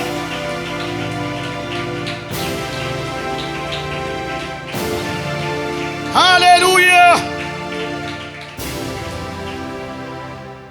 സഹോദരങ്ങളെ, എത്രയോ തവണ ആയുസിൻ്റെ ആമേൻ പാതി വെച്ച് ആയുസ് ഒടുങ്ങി പച്ചമണ്ണ് കുത്തിയിളക്കി 6 അടി മണ്ണിൻ്റെ കുഴി തോണ്ടി ആ കുത്തിയിട്ട മണ്ണിൻ്റെ മുകളിലൂടെ പെട്ടിയെടുത്ത് നടക്കാൻ കൊതിച്ച് നടന്ന ആളുകളും സംഹാരതാണ്ഡവമാടി കൊലവിളി ഉയർത്തി ആയുസിനെ ആമേൻ പെട്ടിക്കകത്ത് കയറ്റുമെന്ന് വെല്ലുവിളി ഉയർത്തിയ പിശാചും ഒരുപോലെ പദ്ധതി വെച്ചും പദ്ധതി കെട്ടിയും ഗൂഢാലോചന മുഴക്കിയും കുടിയിരിപ്പിൻ്റെ വ്യാപാരങ്ങളും ദേശാധിപതികളുടെ കെട്ടുകളും മന്ത്രവാദത്തിൻ്റെയും ആഭിചാരത്തിൻ്റെയും സകല വിധത്തിലുള്ള ദുരാചാരവുമൊക്കെ ജീവിതത്തിലേക്ക് കടന്നു വന്ന് കുടുംബത്തിൻ്റെ അസ്ഥിവാരം വരെ ഇളക്കിക്കളഞ്ഞ് നാമാവശേഷമാക്കി കുടുംബത്തോടെ ആത്മഹത്യ ചെയ്യണമെന്ന് വിധിപ്പകർപ്പെഴുതി പൈശാചിക വെല്ലുവിളി ഉയർത്തുമ്പോൾ അതിൻ്റെ നടുവിലും പ്രാർത്ഥനയോടെ ദൈവത്തിൽ ആശ്രയിച്ച തൻ്റെ ഭക്തന്മാർക്ക് വേണ്ടി ഒരു സൈന്യമിറങ്ങി,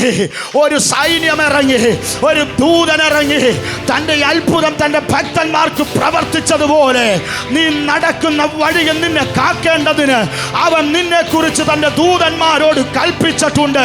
നിന്റെ കാൽ കല്ലിൽ തട്ടി പോകാതിരിക്കേണ്ടതിന് അവർ നിന്നെ കൈകളിൽ വഹിച്ചുകൊള്ളുമെന്ന് തിരുവചനത്തിൻ്റെ അകത്ത് പറഞ്ഞിരിക്കുന്ന അത്ഭുതങ്ങളുടെ അനുഭവം എൻ്റെയും നിങ്ങളുടെയും ജീവിതത്തിൽ വെളിപ്പെട്ടു വന്നത് എത്രയോ തവണ നമ്മൾ അനുഭവിച്ചിട്ടുണ്ട്.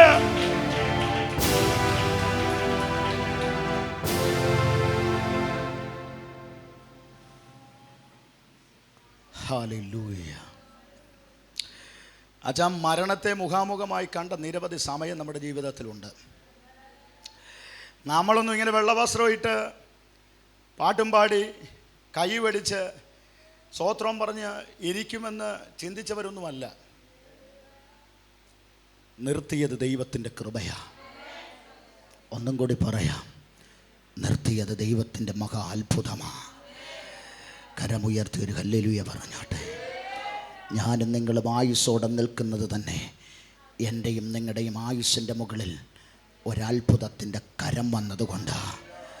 ഉലകത്തെ സൃഷ്ടിച്ച ഉടയവൻ, സകല ചരാചരങ്ങൾക്കും അതാതിൻ്റെ പേര് നിർണയിച്ചവൻ, സമുദ്രത്തെയും ഭൂമിയെയും കരയെയും തമ്മിൽ പഞ്ചസാര മണൽ കൊണ്ട് അതിർവരമ്പ് നിശ്ചയിച്ചവൻ, സകല ചരാചരങ്ങൾക്കും അതാതിൻ്റെ പേരിട്ടുകൊണ്ട് സകല സസ്യങ്ങൾക്കും അതാതിൻ്റെ ഫലങ്ങൾ കൊടുത്തുകൊണ്ട് ആകാശത്തെയും ഭൂമിയെയും അതാതിൻ്റെ അളവുകൾ കൊണ്ട് നിർണയിച്ചും നിർത്തിയ ഉടയവനുണ്ടല്ലോ, അവൻ്റെ അത്ഭുതത്തിൻ്റെ കരം നമ്മുടെ തലയ്ക്ക് മുകളിൽ വിരിഞ്ഞു നിന്നതുകൊണ്ടാണ് ഇന്ന് രാത്രിയിലും അഭിമാനത്തോടെ നമുക്ക് ആലയത്തിൻ്റെ അകത്തിരിക്കുവാൻ സ്വർഗം നമുക്ക് അവസരം നൽകിയത്. കരം ഉയർത്തിയ കർത്താവിന് നല്ലൊരു ഹല്ലേലൂയ പറഞ്ഞാട്ടെ. ഹല്ലേലൂയ. അപ്പോൾ അത്ഭുതം അതനുഭവിക്കണമെങ്കിൽ ദൈവത്തിൽ ആശ്രയിക്കണം. ചുമ്മാ അത്ഭുതം കിട്ടുമെന്നും പറഞ്ഞ് അതിലേ ഇതിലേ ഒന്നും നമ്മൾ എന്ത് ചെയ്യരുത്, നടക്കരുത്. ഇന്ന് അത്ഭുതം കാണാൻ വേണ്ടി, അത്ഭുതം അറിയാൻ വേണ്ടി, അത്ഭുതത്തിന് വേണ്ടി ഇല്ലാത്ത കാശും മുടക്കി ഓടുന്ന ആളുകളാണ് നമ്മുടെ ഇടയിലുള്ളത്. കൂടെ വരണേ നിങ്ങൾ. അത്ഭുതം എവിടെയുണ്ടോ അവിടെ ഞങ്ങൾ പുറകെ ഉണ്ട് എന്ന് പറഞ്ഞ് അതിൻ്റെ പുറകെ നടക്കുന്ന ആളുകളാണ്. അങ്ങോട്ട് 8-10 എന്ന് പറഞ്ഞു പോയി ഇങ്ങോട്ട് ഒന്നും കൂടി 9-10 തിരിച്ച് വന്നതല്ലാതെ ഇതുവരെ ഒരെണ്ണം പോലും എന്ത് ചെയ്തിട്ടില്ല, കുറഞ്ഞിട്ടില്ല. പണ്ടത്തേനേക്കാളും പിന്നത്തേതായിട്ടുള്ള അനുഭവവുമായിട്ടാണ് ഇപ്പോഴും സാക്ഷ്യം പറഞ്ഞുകൊണ്ടിരിക്കുന്നത്. അതുകൊണ്ട് അത്ഭുതങ്ങളുടെ പുറകെ ഒന്നും ആരും പോകണ്ട. ദൈവസന്നിധിയിലിരിക്കുന്നവർക്ക് വേണ്ടി അത്ഭുതം സ്വർഗം ചെയ്തോളും. ആരാ പറഞ്ഞത് ഒരു ക്രൂസേഡിൻ്റെ നടുവിൽ പോയാലേ അത്ഭുതം നടക്കത്തുള്ളെന്ന്? ആരാ പറഞ്ഞ സുവിശേഷ മഹായോഗം ടെൻറ്റ് കെട്ടി നടത്തിയാലും ഓല കെട്ടി നടത്തിയാലും ഗ്രൗണ്ടിൽ നടത്തിയാലും അവിടെ മാത്രമേ അത്ഭുതം നടക്കത്തുള്ളെന്ന് ആരാ പറഞ്ഞത്? കുഞ്ഞേ, അവിടെ അത്ഭുതം നടക്കത്തില്ലെന്ന് ഞാൻ പറഞ്ഞിട്ടില്ല. അവിടെ അത്ഭുതം നടക്കും. പക്ഷെ ഇന്ന് രാത്രിയിൽ തിരുവചനം നമ്മളെ പരിചയപ്പെടുത്തുന്നത് എന്താണെന്നറിയാമോ? അത്ഭുതങ്ങളുടെ പുറകെ ഓടി നടക്കാനല്ല പരിചയപ്പെടുത്തുന്നത്. പ്രത്യുത ദൈവമുഖത്തേക്ക് നോക്കുന്നവർക്കേ അത്ഭുതം ലഭ്യമാകത്തുള്ളൂ. ദൈവത്തിൽ ആശ്രയിക്കുന്നവർക്കേ അത്ഭുതം ലഭ്യമാകത്തുള്ളൂ. അതുകൊണ്ട് ഇന്ന് രാത്രിയിൽ ഞങ്ങൾ അഭിമാനത്തോടെ പറയുന്നു, ഒരു കർമ്മങ്ങളോ നേർച്ചകളോ കാഴ്ചകളോ ഒന്നും ഒരത്ഭുതത്തിന് കാരണമാകത്തില്ല. പ്രത്യുത പ്രാർത്ഥിക്കുന്നവർ തിരുമുഖത്തേക്ക് നോക്കി, പ്രാർത്ഥിക്കുന്നവർ ദൈവത്തിൽ ആശ്രയിക്കുമ്പോൾ തൻ്റെ ഭക്തർക്ക് വേണ്ടി തിരുമുഖം പ്രകാശിപ്പിച്ച് അത്ഭുതത്തിൻ്റെ കലവറകളെയും അത്ഭുതത്തിൻ്റെ നിലവറകളെയും നമുക്ക് വേണ്ടി ഒരുക്കി തരുന്ന ഒരു ദൈവത്തിൻ്റെ കരമുണ്ട്. ഈ മൂന്നാമത്തെ രാത്രിയിലും ദൈവത്തിൻ്റെ പ്രവൃത്തി ഇന്ന് വെളിപ്പെട്ടുകൊണ്ടിരിക്കുകയാ. ഇന്നലകളിൽ വെളിപ്പെട്ട ദൈവീയ സാന്നിധ്യം അതേ 10 മടങ്ങ് ശക്തിയോടെ എനിക്കും നിങ്ങൾക്കും വേണ്ടി ഇന്ന് രാത്രിയിലും ഈ ആലയത്തിൻ്റെ അകത്ത് വ്യാപരിക്കുന്നുണ്ട്. അത് ചില അത്ഭുതങ്ങൾ സംഭവിപ്പിക്കത്തക്ക നിലവാരത്തിലുള്ള ദൈവിക സാന്നിധ്യമാണ്.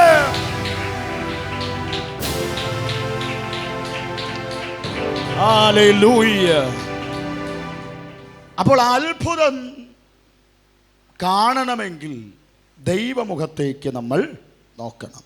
ഒന്നാമത്തെ ചിന്തയിലേക്ക് നമുക്ക് പ്രവേശിക്കാം. ഞാൻ വളരെ കൃത്യതയോടെ ആ വേദഭാഗങ്ങളെക്കുറിച്ചൊക്കെ പഠിച്ചു. ആ വേദഭാഗങ്ങളെക്കുറിച്ചൊക്കെ പഠിക്കുമ്പോൾ വളരെ കൃത്യമായിട്ട് ഒരു വ്യക്തിയെ എനിക്ക് നിങ്ങൾക്ക് പരിചയപ്പെടുത്താനുണ്ട്. അനുഗ്രഹിതനായൊരു മനുഷ്യൻ, വളരെ ആവേശത്തോടെ ജീവിച്ചൊരു മനുഷ്യൻ, തലമുറകളിൽ പിതാക്കന്മാർ കൈമറിഞ്ഞു വരുന്ന കാര്യങ്ങൾ അനുഭവിക്കേണ്ടുന്ന മനുഷ്യൻ. അതെല്ലാം വിട്ടുകൊണ്ട് ദൈവമുഖത്തേക്ക് നോക്കിയ ഭക്തനായൊരു മനുഷ്യനെക്കുറിച്ച് ഞാൻ നിങ്ങളെ പരിചയപ്പെടുത്താം. ആ സന്ദേശത്തിലേക്ക് നമുക്ക് ഓടി വരാം. ആ ഭാഗം കിടക്കുന്നത് 3 പുസ്തകങ്ങളിലായിട്ടാണ് കിടക്കുന്നത്. 2 രാജാക്കന്മാരുടെ പുസ്തകമുണ്ട്, 2 ദിനവൃത്താന്ത പുസ്തകമുണ്ട്, യെശയ്യാ പ്രവാചകൻ്റെ പുസ്തകമുണ്ട്. ഈ 3 പുസ്തകത്തിലായിട്ട് ആ മനുഷ്യനെ പറ്റി വളരെ കൃത്യതയോടെ ഒരേ വിഷയം തന്നെ രേഖപ്പെടുത്തിയിട്ടുണ്ട്. അങ്ങനെയെങ്കിൽ ഇന്ന് രാത്രിയിൽ ആ മനുഷ്യനെ നമ്മൾ പരിചയപ്പെടുത്തുമ്പോൾ ആ മനുഷ്യനിലൂടെയുള്ള ചില സന്ദേശങ്ങൾ നമ്മുടെ ജീവിതത്തിൽ ഒരു അത്ഭുതമായി സ്വർഗത്തിൽ നിന്ന് വെളിപ്പെടണമെന്ന് ഞാൻ ആഗ്രഹിക്കുകയാണ്. ആ മനുഷ്യനെ പരിചയപ്പെടുത്തുമ്പോൾ അതിയായ സന്തോഷം എൻ്റെ പ്രഭാഷണ വേദിയിൽ എനിക്കുണ്ട്. ആ രാജാവിൻ്റെ പേര് മറ്റൊന്നുമല്ല, ഹിസ്കിയാവെന്നാണ്. ഹിസ്കിയാവെന്ന് പറയുന്ന അതികായകനായൊരു രാജാവ്, ഹിസ്കിയാവെന്ന് പറയുന്ന ഭക്തനായൊരു മനുഷ്യൻ, ഹിസ്കിയാവെന്ന് പറയുന്ന അതിപ്രധാനിയായൊരു വ്യക്തിപ്രഭാവം. അദ്ദേഹത്തിൻ്റെ ജീവിതത്തിൻ്റെ നാൾ വഴികളിലെല്ലാം താൻ നടന്നു വന്ന അനുഭവങ്ങൾ 2 അനുഭവങ്ങളായി രാജ്യഭരണം കാഴ്ചവെച്ച അനുഗ്രഹീതനായൊരു രാജാവ്. അദ്ദേഹത്തിൻ്റെ ജീവിതത്തിൽ മരണത്തെ മുഖാമുഖമായി കണ്ടു കഴിഞ്ഞപ്പോൾ ദൈവമുഖത്തേക്ക് താൻ നോക്കി. ദൈവമുഖത്തേക്ക് നോക്കിയപ്പോൾ തിരുവചനം പറയുന്നു, ആയുസ്സിൻ്റെ 15 വർഷവും മാത്രമല്ല, സൂര്യനെ 10 പടി പുറകോട്ടും ചലിപ്പിക്കുവാൻ സ്വർഗത്തിന് മനസ്സലിവുണ്ടായെങ്കിൽ അതിന് പറയുന്ന പേരാണ് അത്ഭുതമെന്ന്. എത്ര പേർക്ക് ആമേൻ പറയാൻ കഴിയുന്നുണ്ട്? എൻ്റെയോ നിങ്ങളുടെയോ ആയുസ്സിനെ ഒരു ദിവസം പോലും നീട്ടാൻ ഉലകത്തിലെ ഒരു മനുഷ്യനെ കൊണ്ടും കഴിയത്തില്ല. ആകാശത്തടിയുറച്ച് നിൽക്കുന്ന സൂര്യനെ അവിടെ നിന്ന് ഒരു സെക്കൻഡ് പുറകോട്ട് ചലിപ്പിക്കാനോ മുൻപോട്ട് ചലിപ്പിക്കാനോ ഉലകത്തിൽ അവതരിച്ചിരിക്കുന്ന ഒരു ശാസ്ത്രത്തിനും കഴിയത്തില്ല. പക്ഷേ ഇന്ന് രാത്രിയിൽ ഞാൻ അഭിമാനത്തോടെ പറയുന്നു, ദൈവമുഖത്തേക്ക് ഞാനും നിങ്ങളും നോക്കുന്നുവെങ്കിൽ എനിക്കും നിങ്ങൾക്കും വേണ്ടി സൂര്യനെ 10 പടി പുറകോട്ട് ചലിപ്പിച്ച് നിൻ്റെ ആയുസ്സിനെ 15 സംവത്സരം കൂടി നീട്ടിത്തരാൻ കരുത്തുള്ളവൻ്റെ ഒരത്ഭുതം ഇന്ന് രാത്രിയിൽ വെളിപ്പെടാൻ പോകുകയാണ്. അത് നിനക്ക് മാത്രമല്ല, ദേശം അറിയത്തക്ക നിലവാരത്തിൽ പ്രകൃതിയിലും നിനക്ക് വേണ്ടി സ്വർഗം അത്ഭുതം പ്രവർത്തിക്കുക തന്നെ ചെയ്യും. ആ കരം ഉയർത്തിപ്പിടിച്ച് നല്ലൊരു ഹല്ലേലൂയ പറഞ്ഞേ. ഈ ഹിസ്കിയാവ് എന്ന് പറയുന്ന രാജാവിനെ പറ്റി വളരെ കൃത്യതയോടെ 2 രാജാക്കന്മാരുടെ പുസ്തകം അതിൻ്റെ 17, 18, 19, 20 അധ്യായങ്ങളിൽ സവിസ്തരം രേഖപ്പെടുത്തിയിട്ടുണ്ട്. ആ ഭാഗം മാത്രമൊന്ന് വായിക്കാൻ നമുക്ക് 2 രാജാക്കന്മാരുടെ പുസ്തകം അതിൻ്റെ 18-ാമത്തെ അധ്യായം 1 മുതൽ 4, 5 വരെയുള്ള വേദഭാഗങ്ങളെ ശബ്ദമുയർത്തി എന്ന് വായിച്ചാട്ടെ വേഗത്തിൽ.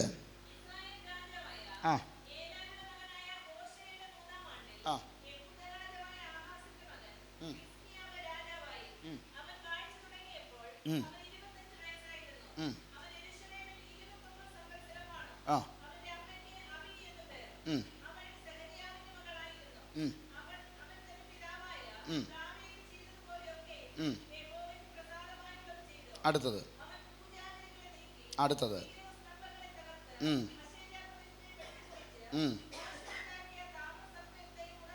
അടുത്തതും കൂടി വായിച്ചേ.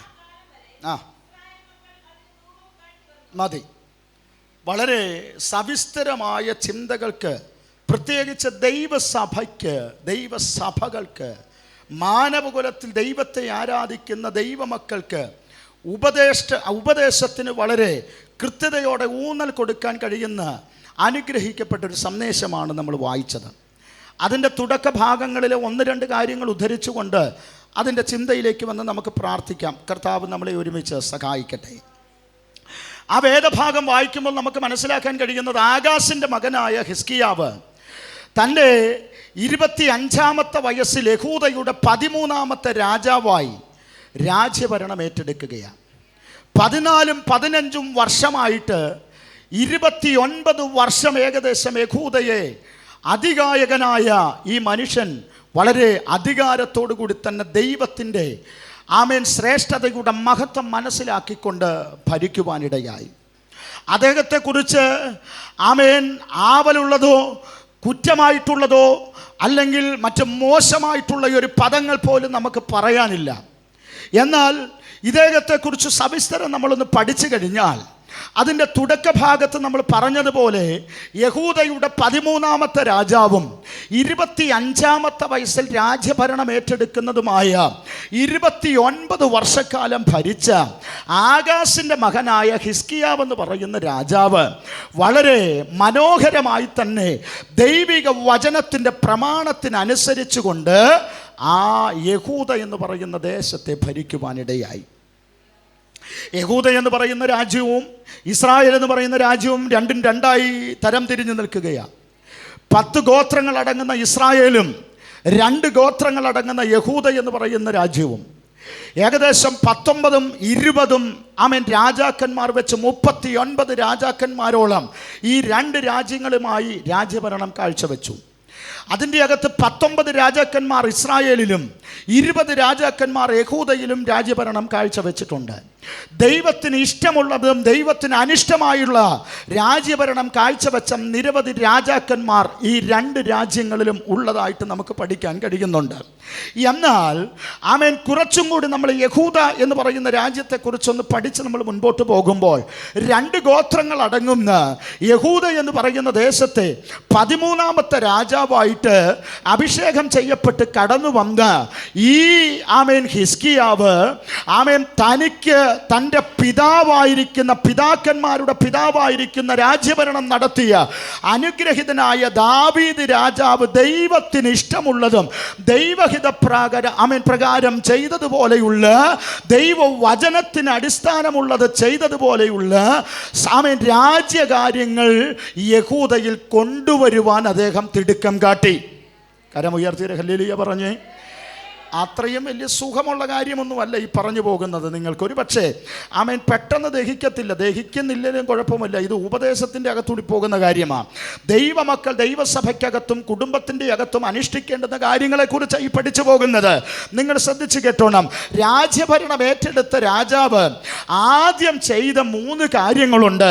ആ 3 കാര്യങ്ങളെക്കുറിച്ച് സവിസ്തരം അവിടെ രേഖപ്പെടുത്തിയിരിക്കുന്നത് വിഗ്രഹങ്ങളെ അവിടെ നിന്ന് എന്ത് ചെയ്തു? നീക്കം ചെയ്തു. 2 പൂജാഗിരികളെ വെട്ടിമുറിച്ച് കളഞ്ഞു. 3 അശേര പ്രതിഷ്ഠകളെ തകർത്തു കളഞ്ഞു.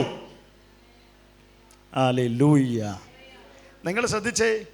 അപ്പോൾ ഒരു കാര്യം ഉറപ്പാണ്, യഹൂദ ദേശത്തിൻ്റെ അകത്ത് എവിടെ നിന്നൊക്കെയോ ആചാരങ്ങളും അനുഷ്ഠാനങ്ങളും ദൈവഹിത പ്രകാരമല്ലാത്തയുള്ള പ്രവർത്തനങ്ങളും പ്രമാണങ്ങളുമെല്ലാം യഹൂദയുടെ ആമേൻ രാജ്യത്തിന്മേൽ വന്നു പതിച്ചു കഴിഞ്ഞു.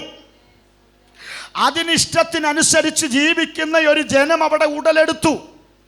അതിൻ്റെ ഇഷ്ടത്തിനനുസരിച്ച് ജീവിപ്പിക്കുന്ന രാജാക്കന്മാർ അവിടെ കടന്നു വന്നു. അതിന് മൂല്യം കൊടുക്കത്തക്ക നിലവാരത്തിലുള്ള നിരവധി ഭരണങ്ങൾ യഹൂദയിൽ കാഴ്ചവെച്ചു എന്ന് നമുക്ക് അടിവരയിട്ട് രേഖപ്പെടുത്തുവാൻ കഴിയും. പക്ഷേ ആമേൻ, ഹിസ്കിയാവ് രാജാവായി കടന്നു വന്നപ്പോൾ ആദ്യം ചെയ്തത് ഈ പൂജാഗിരികളെ വെട്ടിനുറുക്കി കളഞ്ഞു. വിഗ്രഹങ്ങളെ അവിടെ നിന്ന് നീക്കം ചെയ്തു. അശേര പ്രതിഷ്ഠകളെ അവിടെ നിന്ന് ആമേൻ ഉന്മൂലനം നടത്തി. എന്നെ കേൾക്കുന്ന സഹോദരങ്ങളോട് ഈ പ്രമാണം വെച്ച്, വചനത്തിൻ്റെ ഉപദേശം വെച്ച് ഒരു ദൂത് ഞാൻ ഇന്ന് രാത്രിയിൽ പറയാം. ഇതൊരു ഉപദേശമായി നിങ്ങൾ കൈക്കൊണ്ടോണം. ജീവിതത്തിൻ്റെ സമസ്ത മേഖലകളിലും ആരാധനയുണ്ട്, പാട്ടുണ്ട്, പ്രാർത്ഥനയുണ്ട്. ദൈവവചനത്തിൻ്റെ മാർമിക സത്യങ്ങൾ നിരവധി തവണ നമ്മൾ കേൾക്കുന്നുണ്ട്. ദൈവവചനത്തെ പ്രതി നമ്മൾ ചേർത്ത് നിർത്തുന്നുണ്ട്. പക്ഷെ ഹൃദയത്തിൻ്റെ അകത്തും ഭവനത്തിൻ്റെ അകത്തും ദൈവഹിത പ്രകാരമല്ലാത്ത ഏതെങ്കിലും പൂജാഗിരികളും ഏതെങ്കിലും വിഗ്രഹത്തിൻ്റെ അനുഭവങ്ങളും ഏതെങ്കിലുമൊക്കെ അശേര പ്രതിഷ്ഠകളും കൂടിയിരിക്കുന്നുണ്ടെങ്കിൽ ഇന്ന് രാത്രിയിൽ ഒന്ന് തിരിച്ചറിഞ്ഞു. പ്രമാണത്തിന് വിപരീതമായിട്ടുള്ളതൊന്നും നമ്മുടെ കുടുംബത്തിൻ്റെ അകത്തോ നമ്മുടെ സഭയുടെ അകത്തോ നമ്മുടെ ജീവിതത്തിൻ്റെ മേഖലകളിലോ നമ്മുടെ ഹൃദയത്തിൻ്റെ അന്തർഭാഗങ്ങളിലോ ഉദിച്ച് നിൽക്കരുത്. ഇന്ന് രാത്രിയിൽ വ്യക്തമായി ഞാൻ ഒരു സന്ദേശവും കൂടി പറയാം. അങ്ങനെയുള്ളവർക്ക് ദൈവിക വചനത്തിൻ്റെ അകത്തടങ്ങിയിരിക്കുന്ന അത്ഭുതങ്ങളെ കാണാൻ കഴിയത്തില്ല. ഇന്ന് രാത്രിയിൽ നീക്കേണ്ടതിനെ നീക്കി, ഉടയ്ക്കേണ്ടതിനെ ഉടച്ച്, തകർത്തു കളയേണ്ടതിനെ തകർത്തു കളഞ്ഞ് ജീവിതത്തിൻ്റെ സമസ്ത മേഖലകളിലും ഒരു ജീവിത ശുദ്ധി വരുത്തി, ഒരു ജീവിത വിശുദ്ധിക്കകത്ത് പ്രവേശിച്ച് വിശുദ്ധിയിലും വേർപാടിലും ജീവിച്ച് ദൈവത്തിൻ്റെ വചനത്തിൻ്റെ പ്രമാണത്തിന് അനുസൃതമായി ജീവിക്കാൻ തയ്യാറാകുന്നുവെങ്കിൽ ഇന്ന് രാത്രി തിരുവചനം പറയുന്നു, ന്യായപ്രമാണത്തിലെ അത്ഭുതങ്ങളെ നിങ്ങൾക്കും എനിക്കും ഒരുപോലെ ദർശിക്കുവാൻ കഴിയും. കരം ഉയർത്തിപ്പിടിച്ച് കർത്താവിന് ഹല്ലേലൂയ പറഞ്ഞാട്ടെ. ഒരുപക്ഷെ ജീവിതത്തിൻ്റെ നാനാ മേഖലകളിൽ ഇറക്കി വിടുവാൻ കഴിയാത്ത ചില വിഗ്രഹങ്ങളെ കുടിയിരുത്തിയിട്ടുണ്ടാകാം. ആമേ, ജീവിതത്തിൻ്റെയും കുടുംബത്തിൻ്റെയും അകത്തളത്തിൽ എവിടെയൊക്കെയോ ഒരിക്കലും ഇറങ്ങിപ്പോകാൻ കഴിയാത്ത നിലവാരത്തിലുള്ള പൂജാഗിരികളെ സ്ഥാപിച്ചിട്ടുണ്ടാകാം. ഒരിക്കലും തുടച്ചു കളയുവാൻ കഴിയാത്ത, ഒരിക്കലും വെട്ടിമാറ്റുവാൻ കഴിയാത്ത, ഒരിക്കലും അടർത്തിയെടുക്കുവാൻ കഴിയാത്ത അശേര പ്രതിഷ്ഠകളും ഒരുപക്ഷെ ജീവിതത്തിൻ്റെ നാനാ മേഖലകളിൽ ഒളിഞ്ഞും തെളിഞ്ഞും കിടപ്പുണ്ട്. ഉണ്ടാകാം. പക്ഷെ ഇന്ന് രാത്രിയിൽ ഈ ദൈവവചനത്തെ സാക്ഷി നിർത്തി ദൈവജനത്തോടൊരു സന്ദേശം ഞാൻ പറയാം.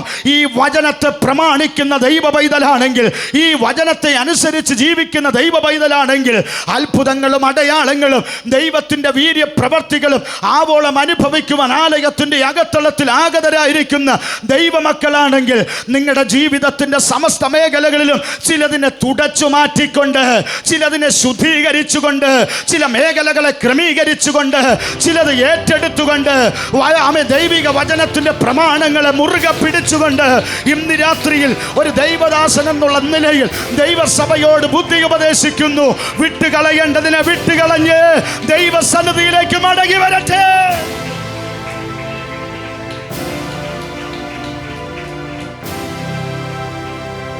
കരമുയർത്തി ഒരു ഹല്ലേലൂയ പറയാമോ? വലിയ ആവേശമൊന്നും കൊള്ളിക്കാതെ ഇന്ന് രാത്രിയിൽ ഞാനൊരു സന്ദേശം പറയാം. ഒരുപക്ഷെ നമുക്ക് തട്ടിക്കളയുവാനും എടുത്തു കളയുവാൻ കഴിയാത്ത രീതിയിൽ ആമേൻ വിഗ്രഹത്തിൻ്റെ അനുഭവങ്ങളും പൂജാഗിരിയുടെ അനുഭവങ്ങളും അശേര പ്രതിഷ്ഠയുടെ അനുഭവങ്ങളുമൊക്കെ നമ്മുടെ കുടുംബത്തിൻ്റെ അകത്ത് കുടിയിരിക്കുന്നുണ്ടാകാം. പോരാ, നമ്മുടെ ഹൃദയത്തിൻ്റെ അകത്തളത്തിൽ ഏതെങ്കിലും കോണിലൊക്കെ കുടിയിരിക്കുന്നുണ്ടാകാം. ജീവിതത്തിൻ്റെ സമസ്ത മേഖലകളിൽ എവിടെയൊക്കെയോ കുടിയിരിക്കുന്നുണ്ടാകാം. സഹോദരങ്ങളെ, ഇന്ന് രാത്രിയിൽ ഒരു സന്ദേശം പറയാം. ഈ പ്രമാണത്തിനനുസരിച്ച് നീ ജീവിക്കുന്ന ദൈവ പൈതലാണെങ്കിൽ ഇന്ന് രാത്രിയിൽ ഈ വക കാര്യങ്ങളെ വിട്ടൊഴിഞ്ഞുകൊണ്ട് ദൈവവചനത്തിനനുസരിച്ച് ജീവിപ്പാൻ ദൈവസഭയോട് ഇന്ന് രാത്രിയിൽ ഞാൻ ബുദ്ധി ഉപദേശിക്കുകയാണ്. സന്തോഷമുള്ളവർ മാത്രം കരമുയർത്തി ഹല്ലേലൂയ പറഞ്ഞ്. അപ്പൊ തിരുവചനത്തിന്റെ അകത്ത് കാണുന്ന ഒരു പരമയാഥാർത്ഥ്യം, വേണമെങ്കിൽ ഹിസ്കിയാവിന് തന്റെ പിതാക്കന്മാരായിരിക്കുന്ന രാജാക്കന്മാർ ചെയ്തു വന്നതുപോലെ ആ വിഗ്രഹങ്ങളെ ആരാധിച്ചുകൊണ്ട്, പൂജാഗിരികളിൽ പൂജയർപ്പിച്ചുകൊണ്ട്, അശേര പ്രതിഷ്ഠകളുടെ മുൻപിൽ സാഷ്ടാംഗം പ്രണമിച്ചുകൊണ്ട് ശിഷ്ടായുസ്സും ശിഷ്ടരാജകാലവുമെല്ലാം തനിക്ക് മുൻപോട്ട് കൊണ്ടുപോകാം. പക്ഷെ തൻ്റെ ജീവിതത്തിൻ്റെ അകത്ത് പ്രമാണത്തിൻ്റെ അനുഭവം കടന്നു വന്നപ്പോൾ, ദൈവവചനത്തിൻ്റെ സാക്ഷ്യം കടന്നു വന്നപ്പോൾ അദ്ദേഹത്തിനൊരു കാര്യം മനസ്സിലായി. ഇതുകൊണ്ടൊന്നും മുൻപോട്ട് പോകാൻ കഴിയത്തില്ല. കരമുയർത്തി സ്തോത്രം പറഞ്ഞാട്ടെ. അതുകൊണ്ട് ആദ്യം തൻ്റെ രാജവാഴ്ച തുടങ്ങിയപ്പോൾ ആദ്യം ചെയ്ത കാര്യം എന്താണെന്നറിയാമോ? ഈ 3 കാര്യങ്ങൾ അദ്ദേഹം എന്ത് ചെയ്തു? ഉന്മൂലനം ചെയ്തു കളഞ്ഞു. അപ്പോൾ ഒരു കാര്യം ഉറപ്പാ, നമ്മുടെ ജീവിതത്തിലും എവിടെയൊക്കെയോ, നമ്മുടെ കുടുംബത്തിലും എവിടെയൊക്കെയോ ഈ കാലഘട്ടത്തിനനുസൃതമായി സോഷ്യൽ മീഡിയ വളർന്നിരിക്കുന്നത് കൊണ്ട് അങ്ങനെ ഒരു പദവും കൂടി ഞാൻ ഉപയോഗിക്കാം.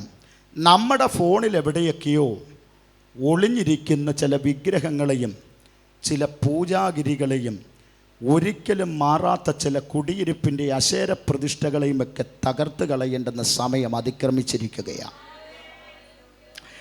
സഹോദരങ്ങളെ, ഒരുപക്ഷെ ജീവിതത്തിൽ നിന്ന് അടർത്തിയെടുത്തു മാറ്റാൻ കഴിയത്തില്ല.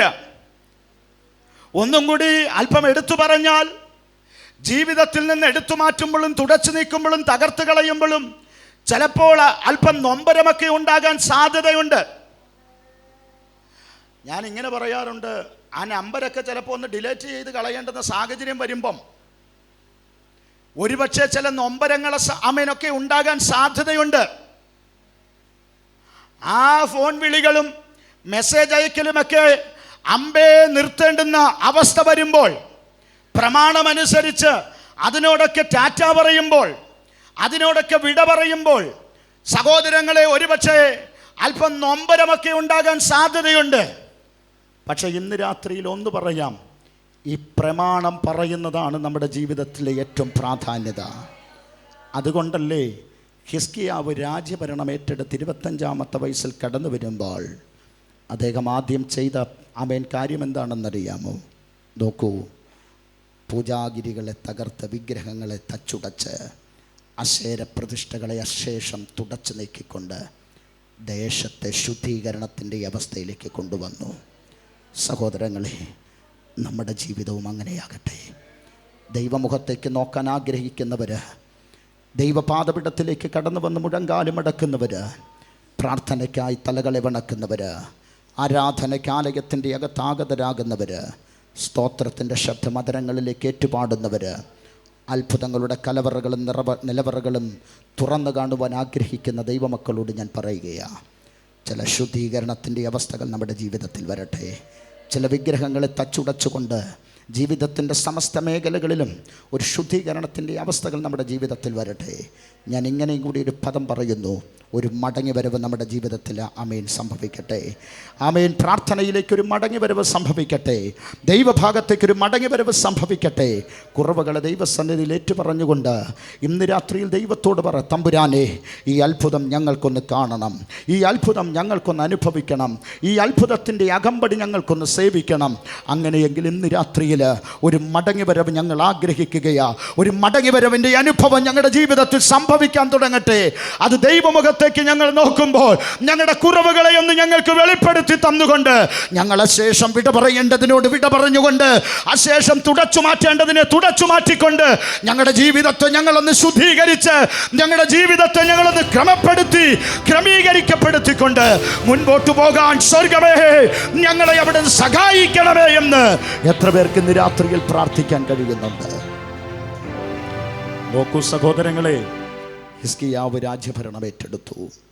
3 വിധത്തിലുള്ള കാര്യകാരണങ്ങളെ താൻ തൻ്റെ ദേശത്ത് ചെയ്തെടുത്തു. ശുദ്ധികലശം നടത്തി, ശുദ്ധീകരണം നടത്തി, തച്ചുടച്ചു.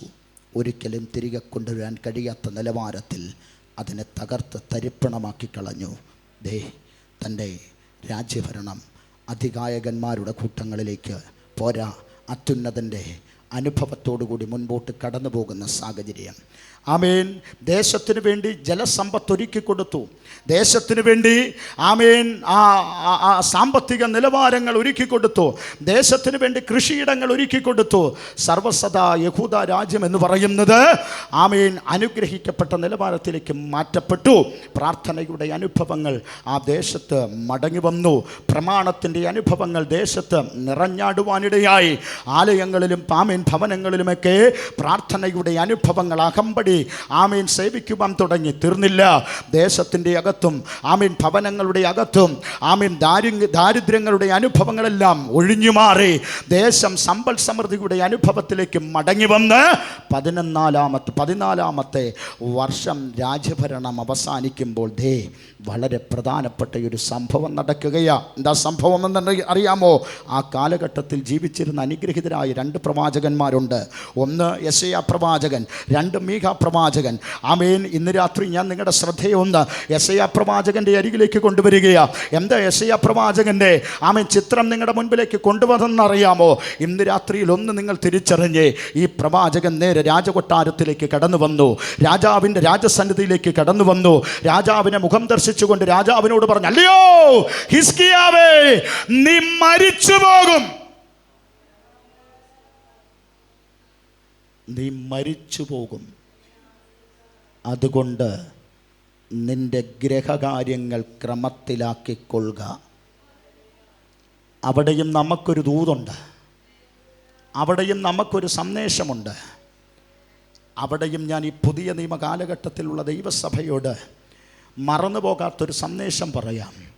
മരണമെന്ന് പറയുന്നത് ഒരു പരമയാഥാർത്ഥ്യമാണ്. ആരുടെയും ഭവനത്തിലേക്ക് വിളിച്ചിട്ട് വരുന്ന ഒരു അതിഥിയല്ല. ഏത് മനുഷ്യൻ്റെ ജീവിതത്തിലും മാനവകുലത്തിൽ പിറന്ന സകല മനുഷ്യരിലേക്കും വിളിക്കാതെ ഒളിഞ്ഞും തെളിഞ്ഞും മറഞ്ഞും കടന്നു വരുന്ന ഒരതിഥിയാണ് മരണമെന്ന് പറയുന്നത്. ഏതു നിമിഷവും ആ മരണം സംഭവിക്കും. ആ മരണത്തോടുകൂടി ഈകലോകത്തിലെ വാസം മനുഷ്യൻ്റെ ജീവിതത്തിൽ അവസാനിക്കും. അതുകൊണ്ട് ആ രാജാവിനോട് ആ പ്രവാചകൻ പറഞ്ഞു, രാജാവേ, ഹിസ്കിയാവേ, നീ മരിച്ചു പോകും. അതിനു മുൻപായി നിൻ്റെ ഗ്രഹകാര്യങ്ങളെ നീ ക്രമത്തിലാക്കിക്കൊള്ളുക. കരമുയർത്തിയൊരു ഹല്ലേലൂയ പറഞ്ഞേ. ആ ഭാഗം കൂടി ഒന്ന് ചിന്തിക്കാം നമുക്ക്. കുടുംബത്തിൻ്റെ അകത്തും കുടുംബത്തിൻ്റെ മേഖലകളിലും സമസ്ത മേഖലകളിലുമെല്ലാം ജീവിതത്തിൻ്റെ നാനാ തുറകളിലുമെല്ലാം മനുഷ്യൻ പ്രമാണത്തിനനുസരിച്ച് ജീവിക്കണം. അപ്പൻ ഒരു വഴി കൂടി, അമ്മ ഒരു വഴി കൂടി, മക്കൾ 4 വഴി കൂടി. ഞങ്ങളുടെ നാട്ടുഭാഷ പറഞ്ഞ കൂനമ്പാലയുടെ കായിരിക്കുന്നത് പോലെ 4 സൈഡിലോട്ട് തിരിഞ്ഞിരിക്കും. ഇങ്ങോട്ട് പാടാന്ന് അപ്പം വിളിച്ചാൽ അങ്ങോട്ട് പോകുന്ന മകനും, അങ്ങോട്ട് പോടാന്ന് അമ്മ പറഞ്ഞാൽ എങ്ങോട്ടെങ്കിലും പോകുന്ന മക്കളും, രാത്രി 12 മണി കഴിഞ്ഞാൽ മാത്രം ഓൺലൈനിൽ കയറുന്ന തലമുറകളും, ആമേൻ, പിറ്റേ ദിവസം പള്ളി വന്നിട്ട് ഉപ്പൻ്റെ കണ്ണ് ചുമന്നിരിക്കുന്നത് പോലെ കണ്ണും ചുമപ്പിച്ച് വന്നിരിക്കുന്ന കുഞ്ഞുങ്ങളുമെല്ലാം കൂടി, ആമേൻ, വല്ലാത്ത ഒരു ഗതികെട്ട ജീവിതത്തിൻ്റെ അനുഭവങ്ങളിലാണ് നമ്മുടെ ദേശം സഞ്ചരിച്ചു കൊണ്ടിരിക്കുന്നത്. തീർന്നില്ല. 10 വയസ്സ് കഴിഞ്ഞാൽ, ആമേൻ, കഞ്ചാവിനും മദ്യത്തിനും മയക്കുമരുന്നിനും അടിമകളാകുന്ന തലമുറകളുടെ വല്ലാത്തൊരു, ആമേൻ, കാലഘട്ടത്തിലാണ് നമ്മുടെ തലമുറകളും നമ്മുടെ കാലവും ദേശവും സഞ്ചരിച്ചു കൊണ്ടിരിക്കുന്നത്. മനസ്സമാധാനമില്ല. സ്വസ്ഥതയോടെ കുഞ്ഞുങ്ങളെ സ്കൂളിലേക്ക് പറഞ്ഞു വിടാൻ കഴിയാത്ത വല്ലാത്തൊരു ദുഷ്കാലമാണിത്. ആമേൻ, വല്ലാത്ത ദുരന്തങ്ങൾ നിറഞ്ഞിരിക്കുന്ന കാലമാണ്.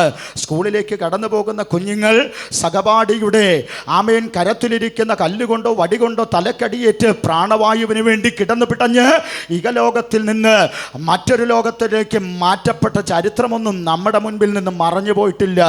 നോക്ക്, 5, 8, 2, 3 വയസ്സുള്ള, ആമേൻ, പിഞ്ചു കുഞ്ഞുങ്ങളെ മാനഭംഗപ്പെടുത്തി ചവിട്ടി, ആമേൻ, ചെളിക്കകത്ത് താത്തും, ആമേൻ, ചാക്കുകെട്ടിൻ്റെ അകത്ത് വലിച്ചു മുറുക്കി കെട്ടി, ആമേൻ, പുഴയിലേക്ക് എറിഞ്ഞും, ആമേൻ, കൊന്ന് പൊട്ടക്കിണറ്റിൽ എറിഞ്ഞും, ബക്കറ്റിൻ്റെ അകത്ത് ആമേൻ, വെട്ടിനുറുക്കി കെട്ടിത്താത്തും നിരവധി കുഞ്ഞുങ്ങളെ, ആമേൻ, 1 മണിക്കൂർ മാത്രം പ്രായമുള്ള, ആമേൻ, ജനിച്ചിട്ട് 1 മണിക്കൂർ മാത്രം പ്രായമുള്ള, ആമേൻ, സ്വന്തം പിഞ്ചോമനയെ പോളിത്തീൻ കവറിൻ്റെ അകത്താക്കി, ആമേൻ, കോൺക്രീറ്റ് റോട്ടിലേക്ക് വലിച്ചെറിഞ്ഞ് തലയോട് പൊട്ടി കുഞ്ഞ്, ആമേൻ, കാലകരണപ്പെട്ടതൊന്നും നമ്മുടെ ചിന്തയിലും ചിത്രത്തിൽ നിന്നും മാറിപ്പോയിട്ടൊന്നുമല്ല.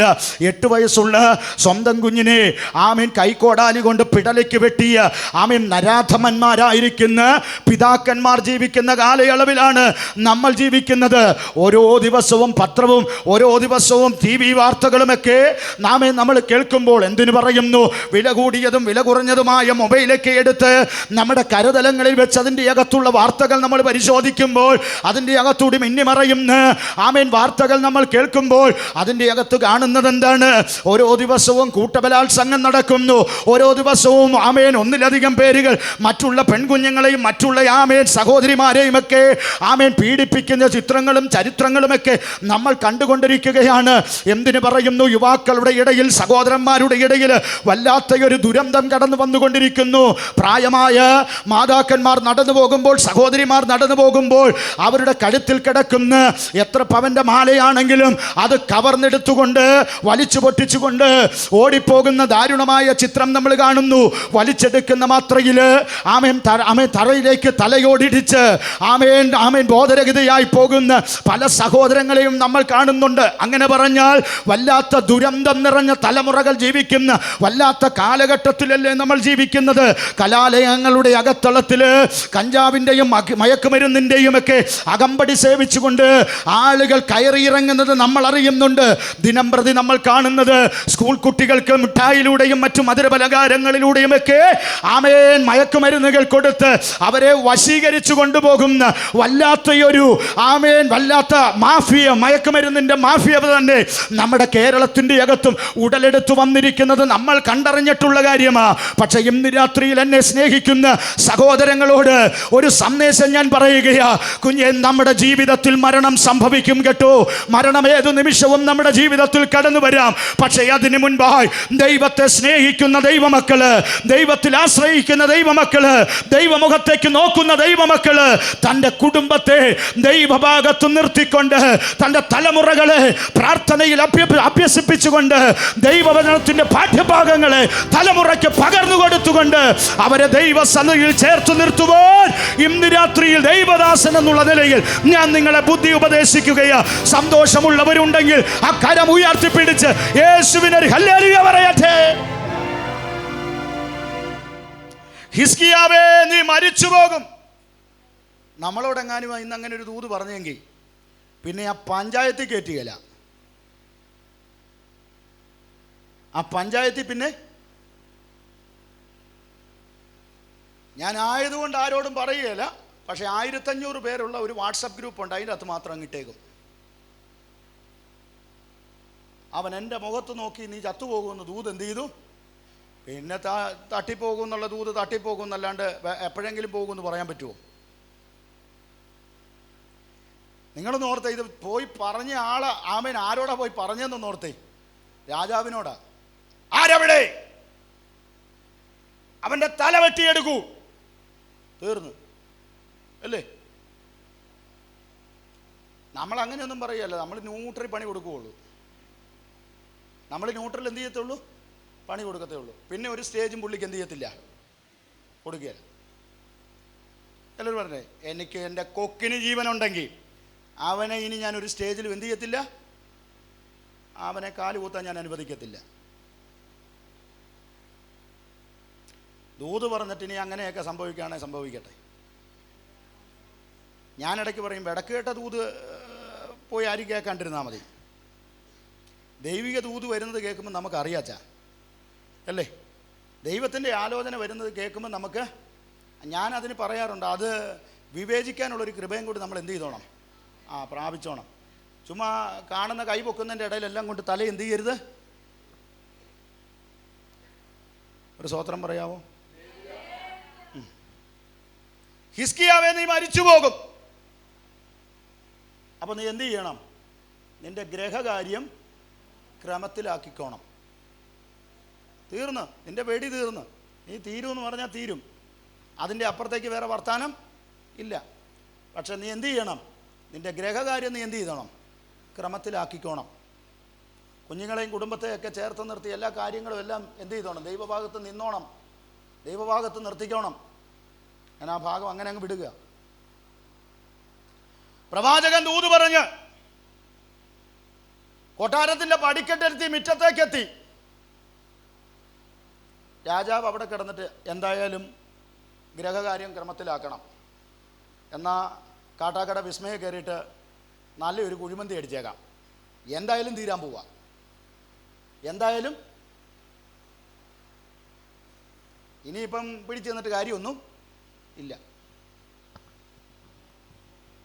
പണ്ട് ഒരച്ചായൻ ആരോ ദൂത് പറഞ്ഞപ്പം പുള്ളിയോട് പറഞ്ഞെന്നാണ് പറഞ്ഞത്, അച്ഛാ, ആയുസ്സിന് ഒരു കേട് സംഭവിക്കുന്നതായിട്ട് ദൈവാത്മാവ് ആലോചന. പുള്ളിക്കാരൻ പിറ്റേ ദിവസം രാവിലെ, തലേന്ന് വെള്ളമുണ്ടും വെള്ള ഷർട്ടും ഇട്ടുകൊണ്ട് വന്ന പുള്ളിയാണ്. പിറ്റേ ദിവസം രാവിലെ ഒരു കൈലിമുണ്ട് കൊടുത്ത് ഒരു ടീഷർട്ടും ഇട്ട് തലയിൽ ഒരു കെട്ടും കെട്ടിക്കൊണ്ട് ആടി പോന്നു. അന്നേരം തൊട്ടപ്പുറത്തൊരു പുള്ളി ചോദിച്ചു, നീ എന്നാ പരിപാടിയാടെ കാണിച്ചെന്ന് ചോദിച്ചു. എന്തായാലും ചാകാൻ പോവുക, എന്തായാലും. ആ ദൂത് കേട്ടിട്ട് പുള്ളി 10-20 വർഷമായി ഇപ്പോഴും നടപ്പുണ്ട്, വയറുമണി പോലെ. അതാ ഞാൻ പറഞ്ഞ, ചില ദൂതുകളൊക്കെ എന്ത് ചെയ്തോണം? വിവേചിച്ചോണം, അതവിടെ നിൽക്കട്ടെ. എന്നാൽ ഹിസ്കിയാവ് വിചാരിച്ച് എന്തായാലും തീരാൻ പോവാ, എന്നാൽ പിന്നെ നമുക്കൊരു കാര്യം ചെയ്യാം, എന്നാൽ പിന്നെ അങ്ങ് ആഘോഷിച്ചേക്കാം. മക്കളെ എല്ലാം വിളിച്ച്, മക്കളെ കുഴിമന്തി ഉണ്ടാക്കാൻ അറിയാവോ? ദം ബിരിയാണി ഉണ്ടാക്കാൻ അറിയാമോ? തലശ്ശേരി ബിരിയാണി ഉണ്ടാക്കാൻ അറിയാം? ഇല്ലാത്ത കുക്കിനെ എല്ലാം വിളിച്ചോ, കിട്ടാവുന്ന സാധനങ്ങളൊക്കെ മേടിച്ചോ, നല്ല വർഷിപ്പ് ലീഡേഴ്സിനെ വിളിച്ചോ, ഒരു 3 ദിവസത്തെ കൺവെൻഷനും കൂടി വെച്ചിട്ട് ചത്തേക്കാം. യഹൂദ ജനറൽ കൺവെൻഷൻ. യഹൂദ എന്തായാലും തീരുവല്ലേ? അങ്ങനെയാണോ? അല്ല. ഈ മനുഷ്യൻ ചെയ്തത് എന്താണെന്നറിയാമോ? തൻ്റെ കട്ടിലിൽ കയറി ചുവരിന് നേരെ മുഖം തിരിച്ച് തൻ്റെ പുറകിൽ തന്നെ പുറകോട്ട് വലിക്കാൻ നിൽക്കുന്ന കുടുംബം നിൽപ്പുണ്ട്, തൻ്റെ പ്രജകൾ നിൽപ്പുണ്ട്, തൻ്റെ സൈനികർ നിൽപ്പുണ്ട്. അവരെയൊന്നും എനിക്ക് കാണണ്ട, എനിക്ക് കാണേണ്ടെന്നവൻ്റെ മുഖത്തേക്ക് ഞാൻ നോക്കാം. ഒരാമയും പറയാമോ? ഹിസ്കിയാവിനറിയാം, എനിക്ക് വേണ്ടിയുള്ള ഈ അത്ഭുതം എൻ്റെ ദൈവത്തിൻ്റെ കരത്തിലുണ്ട്. കരമുയർത്തി ഹല്ലേലൂയ പറഞ്ഞേ. എനിക്ക് വേണ്ടി ഒരു അത്ഭുതമുണ്ട് സഹോദര, അതെൻ്റെ ദൈവത്തിൻ്റെ പക്കലുണ്ട്.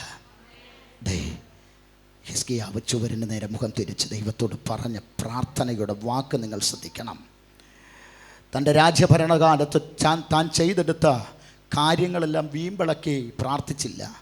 നമ്മൾ വല്ലതും ആയിരുന്നെങ്കിൽ, അയ്യോ, എലക്ഷൻ വരുമ്പോൾ നമ്മൾ കണ്ടിട്ടില്ലേ, വികസനത്തിൻ്റെ പാതയൊരുക്കിക്കൊണ്ട് കേരളത്തിൻ്റെ 4 ദിക്കുകളിലും നല്ല നിലവാരത്തിൽ റോഡുകളും മറ്റു തരം മാർഗ സംവിധാനങ്ങളൊക്കെ ഒരുക്കി ഞങ്ങളെ തുടർന്നും ഈ ഭരണത്തിൽ നിലനിർത്തുവാൻ നിങ്ങളുടെ എല്ലാവരുടെയും വിലപ്പെട്ട വോട്ടുകൾ ഞങ്ങൾ എന്ത് ചെയ്യുന്നു? വികസനത്തിൻ്റെ വീമ്പിളക്കിക്കൊണ്ട് വരും. കുറച്ച് ദിവസം കൂടിയേ ഉള്ളൂ. ഇനി ഞാൻ തീരുമാനിച്ചേക്കുന്ന അന്ന് മിക്കവാറും ഞാൻ ആ ദിവസങ്ങളിൽ അവരെ പുറകെ നടന്ന് പരസ്യം നടത്തും. അതവിടെ നിൽക്കട്ടെ, അത് രണ്ടാമത്തെ കാര്യമല്ലേ. ഹിസ്കിയാവിന് വേണമെങ്കിൽ താൻ ചെയ്തെടുത്ത എല്ലാ കാര്യവും പറയാം. ദൈവമേ, ഇന്ന കാര്യങ്ങൾ ഞാൻ ചെയ്തു, ജലസമ്പത്ത്, സാമ്പത്തിക സമ്പത്ത് എല്ലാം ദേശത്ത് ഞാൻ ഒരുക്കി കൊടുത്തു, എന്നിട്ടും എനിക്ക് ഈ ഗതികേട് വന്നു. ഹിസ്കിയാവ് അതൊന്നും നോക്കിയില്ല. ഹിസ്കിയാവ് പ്രാർത്ഥിച്ച പ്രാർത്ഥന എന്താണെന്നറിയാമോ? ദൈവമേ, നിന്റെ സന്നദ്ധിയിൽ ഞാൻ ഹൃദയ പരമാർത്ഥതയോടെ ജീവിച്ചവനാണ്. ആമേൻ പറയാൻ പോവാ അതിൻ്റെ അകത്ത്. അതുകൊണ്ട് എന്നോട് കരുണയുണ്ടാകണമേ. ഇന്ന് രാത്രിയിൽ വാത്സല്യ സഹോദരങ്ങളെ, നമ്മൾ ചെയ്തെടുത്തത് വീരവാദം മുടക്കി പ്രാർത്ഥിക്കാന്നതല്ല ദൈവം ആഗ്രഹിക്കുന്നത്. നമ്മൾ പാമൻ ചെയ്തെടുത്ത വീരസാഹസിക കഥകൾ കേട്ടുകൊണ്ട് ആമേൻ ആ പ്രാർത്ഥനയുടെ അനുഭവം കേൾക്കാനല്ല ദൈവം ഇരിക്കുന്നത്. ഹൃദയ നുറുക്കത്തോടെ ദൈവസന്നിധിയിലേക്ക് കടന്നു ചെന്ന്, അപ്പാ ആമേൻ, ഞാൻ നിന്നോടും സ്വർഗത്തോടും പാപം ചെയ്ത് ഇനി നിന്റെ മകൻ എന്ന് വിളിക്കാൻ ഞാൻ യോഗ്യനല്ല എന്ന് പറഞ്ഞ പുത്രനെ പോലെ ആമേൻ ഒരു രാജാവും ചുവരിന് നേരെ മുഖം തിരിച്ചുകൊണ്ട്, ദൈവമേ, ഞാൻ ഹൃദയ പരമാർത്ഥതയോടെ ദൈവസന്നിധിയിൽ ജീവിച്ചവനാ, അതുകൊണ്ട് എന്നോട് കരുണയുണ്ടാകണം, എന്നോട് മനസ്സലിയണം ദൈവമേ. സഹോദരങ്ങളെ, പ്രാർത്ഥനയാമേൻ പറഞ്ഞപ്പോൾ ആയുസിൻ്റെ 15 വർഷം അവൻ്റെ ആയുസ്സിനോട് സ്വർഗം നീട്ടിക്കൊടുത്തു. കരമുയർത്തി ഹല്ലേലൂയ പറഞ്ഞാട്ടെ. ഇന്ന് രാത്രിയിൽ പറഞ്ഞതിൻ്റെ കാരണം എന്താണെന്നറിയാമോ? പ്രാർത്ഥിക്കുന്നവർക്ക് വേണ്ടി, ആരാധിക്കുന്നവർക്ക് വേണ്ടി സ്വർഗം തൻ്റെ അത്ഭുതങ്ങളുടെ കലവറ തുറക്കുന്ന ദിവസങ്ങളാണ്. ഇന്ന് രാത്രിയിൽ ദൈവസഭയോട് ഞാൻ പറയാം, നിങ്ങൾ ദൈവസന്നിധിയിൽ മനമുരുകി പ്രാർത്ഥിക്കുന്നുവെങ്കിൽ, ക്രമീകരിച്ച് പ്രാർത്ഥിക്കുന്നുവെങ്കിൽ, ശുദ്ധീകരണത്തോടെ പ്രാർത്ഥിക്കുന്നുവെങ്കിൽ, മനം തിരിഞ്ഞ് മാനസാന്തരപ്പെട്ട് ദൈവസന്നിധിയിൽ മുഴങ്കാല് മടക്കി പ്രാർത്ഥിക്കുന്നുവെങ്കിൽ, അത്ഭുതങ്ങളുടെ കലവറ തുറക്കുവാൻ സ്വർഗം മതിയായ ദൈവമത്രേ. ദൈവമുഖത്തേക്ക് നോക്കിയ ഹിസ്കിയാവിന്റെ ആയുസ്സിനോട് സ്വർഗം 15 സംവത്സരം നീട്ടിക്കൊടുത്തു. തീർന്നോ? ഇല്ല. ചലിച്ചുകൊണ്ടിരുന്ന സൂര്യനെ 10 പടി പുറകോട്ട് സ്വർഗം ചലിപ്പിച്ച് നിർത്തി. ഇന്ന് രാത്രിയിൽ പറയാം, നിൻ്റെ ജീവിതത്തിൻ്റെ അകത്തും നിനക്ക് വേണ്ടി ദേശത്തിലും അത്ഭുതം പ്രവർത്തിക്കാൻ കരുത്തുള്ള ഒരു ദൈവത്തിൻ്റെ അത്ഭുത പ്രവൃത്തി വെളിപ്പെടുന്നുണ്ട്. എല്ലാ കണ്ണുകളും ദൈവസന്നിധിയിൽ അടച്ചാട്ടെ. ഇന്ന് രാത്രിയിൽ പ്രാർത്ഥനയ്ക്കായി നമുക്ക് സമയത്തെ ഒന്ന് വേർതിരിക്കാം. ദൈവത്തോട് ഇന്ന് രാത്രിയിലൊന്ന് മനസ്സ് തുറന്ന് പ്രാർത്ഥിച്ചേ. നിൻ്റെ ന്യായപ്രമാണത്തിലെ അത്ഭുതങ്ങളെ ഞങ്ങൾക്കൊന്ന് കാണണമെന്ന്, നിൻ്റെ ന്യായപ്രമാണത്തിലെ അത്ഭുതങ്ങളെ ഞങ്ങൾക്കൊന്ന് ദർശിക്കണമെന്ന്, ആ ന്യായപ്രമാണത്തിലെ അത്ഭുതങ്ങളുടെ അനുഭവങ്ങൾ ഞങ്ങൾക്കൊന്ന് ആവോളം അനുഭവിക്കണമെന്ന് ഇന്ന് രാത്രി സ്വർഗമേ ഞങ്ങൾക്ക് ആഗ്രഹമുണ്ട്. അത് ഞങ്ങൾ കാണുവാൻ, അത് ഞങ്ങൾ അനുഭവിക്കുവാൻ ഇന്ന് രാത്രി ഞങ്ങൾ കേട്ടതുപോലെ നിന്റെ ന്യായപ്രമാണത്തിലെ അത്ഭുതം ഞങ്ങൾക്ക് കാണണം. അത് കാണണമെങ്കിൽ ഞങ്ങൾക്ക് ദൈവമുഖത്തേക്ക് നോക്കണം.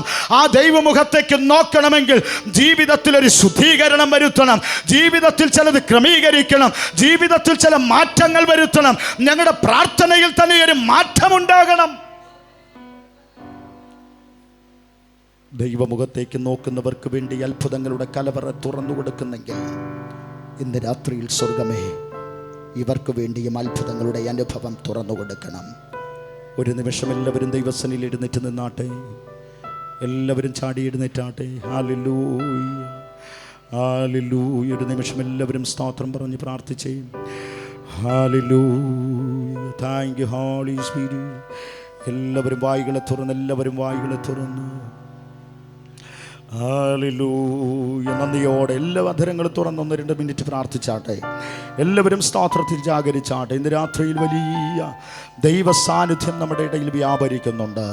നിറഞ്ഞ ദൈവ സാന്നിധ്യത്തിൻ്റെ നിറവിലാണ് നമ്മളായിരിക്കുന്നത്. ദൈവമഹത്വം ഇന്ന് രാത്രിയിൽ വെളിപ്പെടുന്നുണ്ട്. ഒന്ന് ശുദ്ധീകരണം പ്രാപിച്ചാട്ടെ, ഒന്ന് ക്രമീകരണം പ്രാപിച്ചാട്ടെ, ഒന്ന് മനസ്സ് തിരിഞ്ഞ് മാനസാന്തരപ്പെടുന്ന അനുഭവത്തിലേക്ക്, ആ മാനസാന്തരത്തിൻ്റെ അനുഭവത്തിലേക്ക് എൻ്റെ പ്രാർത്ഥനയുടെ ആമേൻ അവസ്ഥകൾക്കൊക്കെ ഒരു വ്യത്യാസം, സ്വഭാവങ്ങൾക്കൊക്കെ വ്യത്യാസം വരുത്തുവാൻ ദൈവമുഖത്തേക്ക് ഞാൻ നോക്കുമ്പോൾ എൻ്റെ ഹൃദയം ശുദ്ധിയുള്ളതായിരിക്കണം, എൻ്റെ ശരീരം ശുദ്ധിയുള്ളതായിരിക്കണം. രാത്രിയിലൊന്ന് പ്രാർത്ഥിച്ചാട്ടെ. ഓ താങ്ക് യു ജീ. ഓ ഇത്രമാം സ്നേഹം ഉയിർ കൊടുത്തെനിക്കാൻ, ഇത്രമാം സ്നേഹം ഉയിർ കൊടുത്തെനിക്കാൻ, മനവർണിപ്പാൻ എഴുതല്ല എനിക്ക്,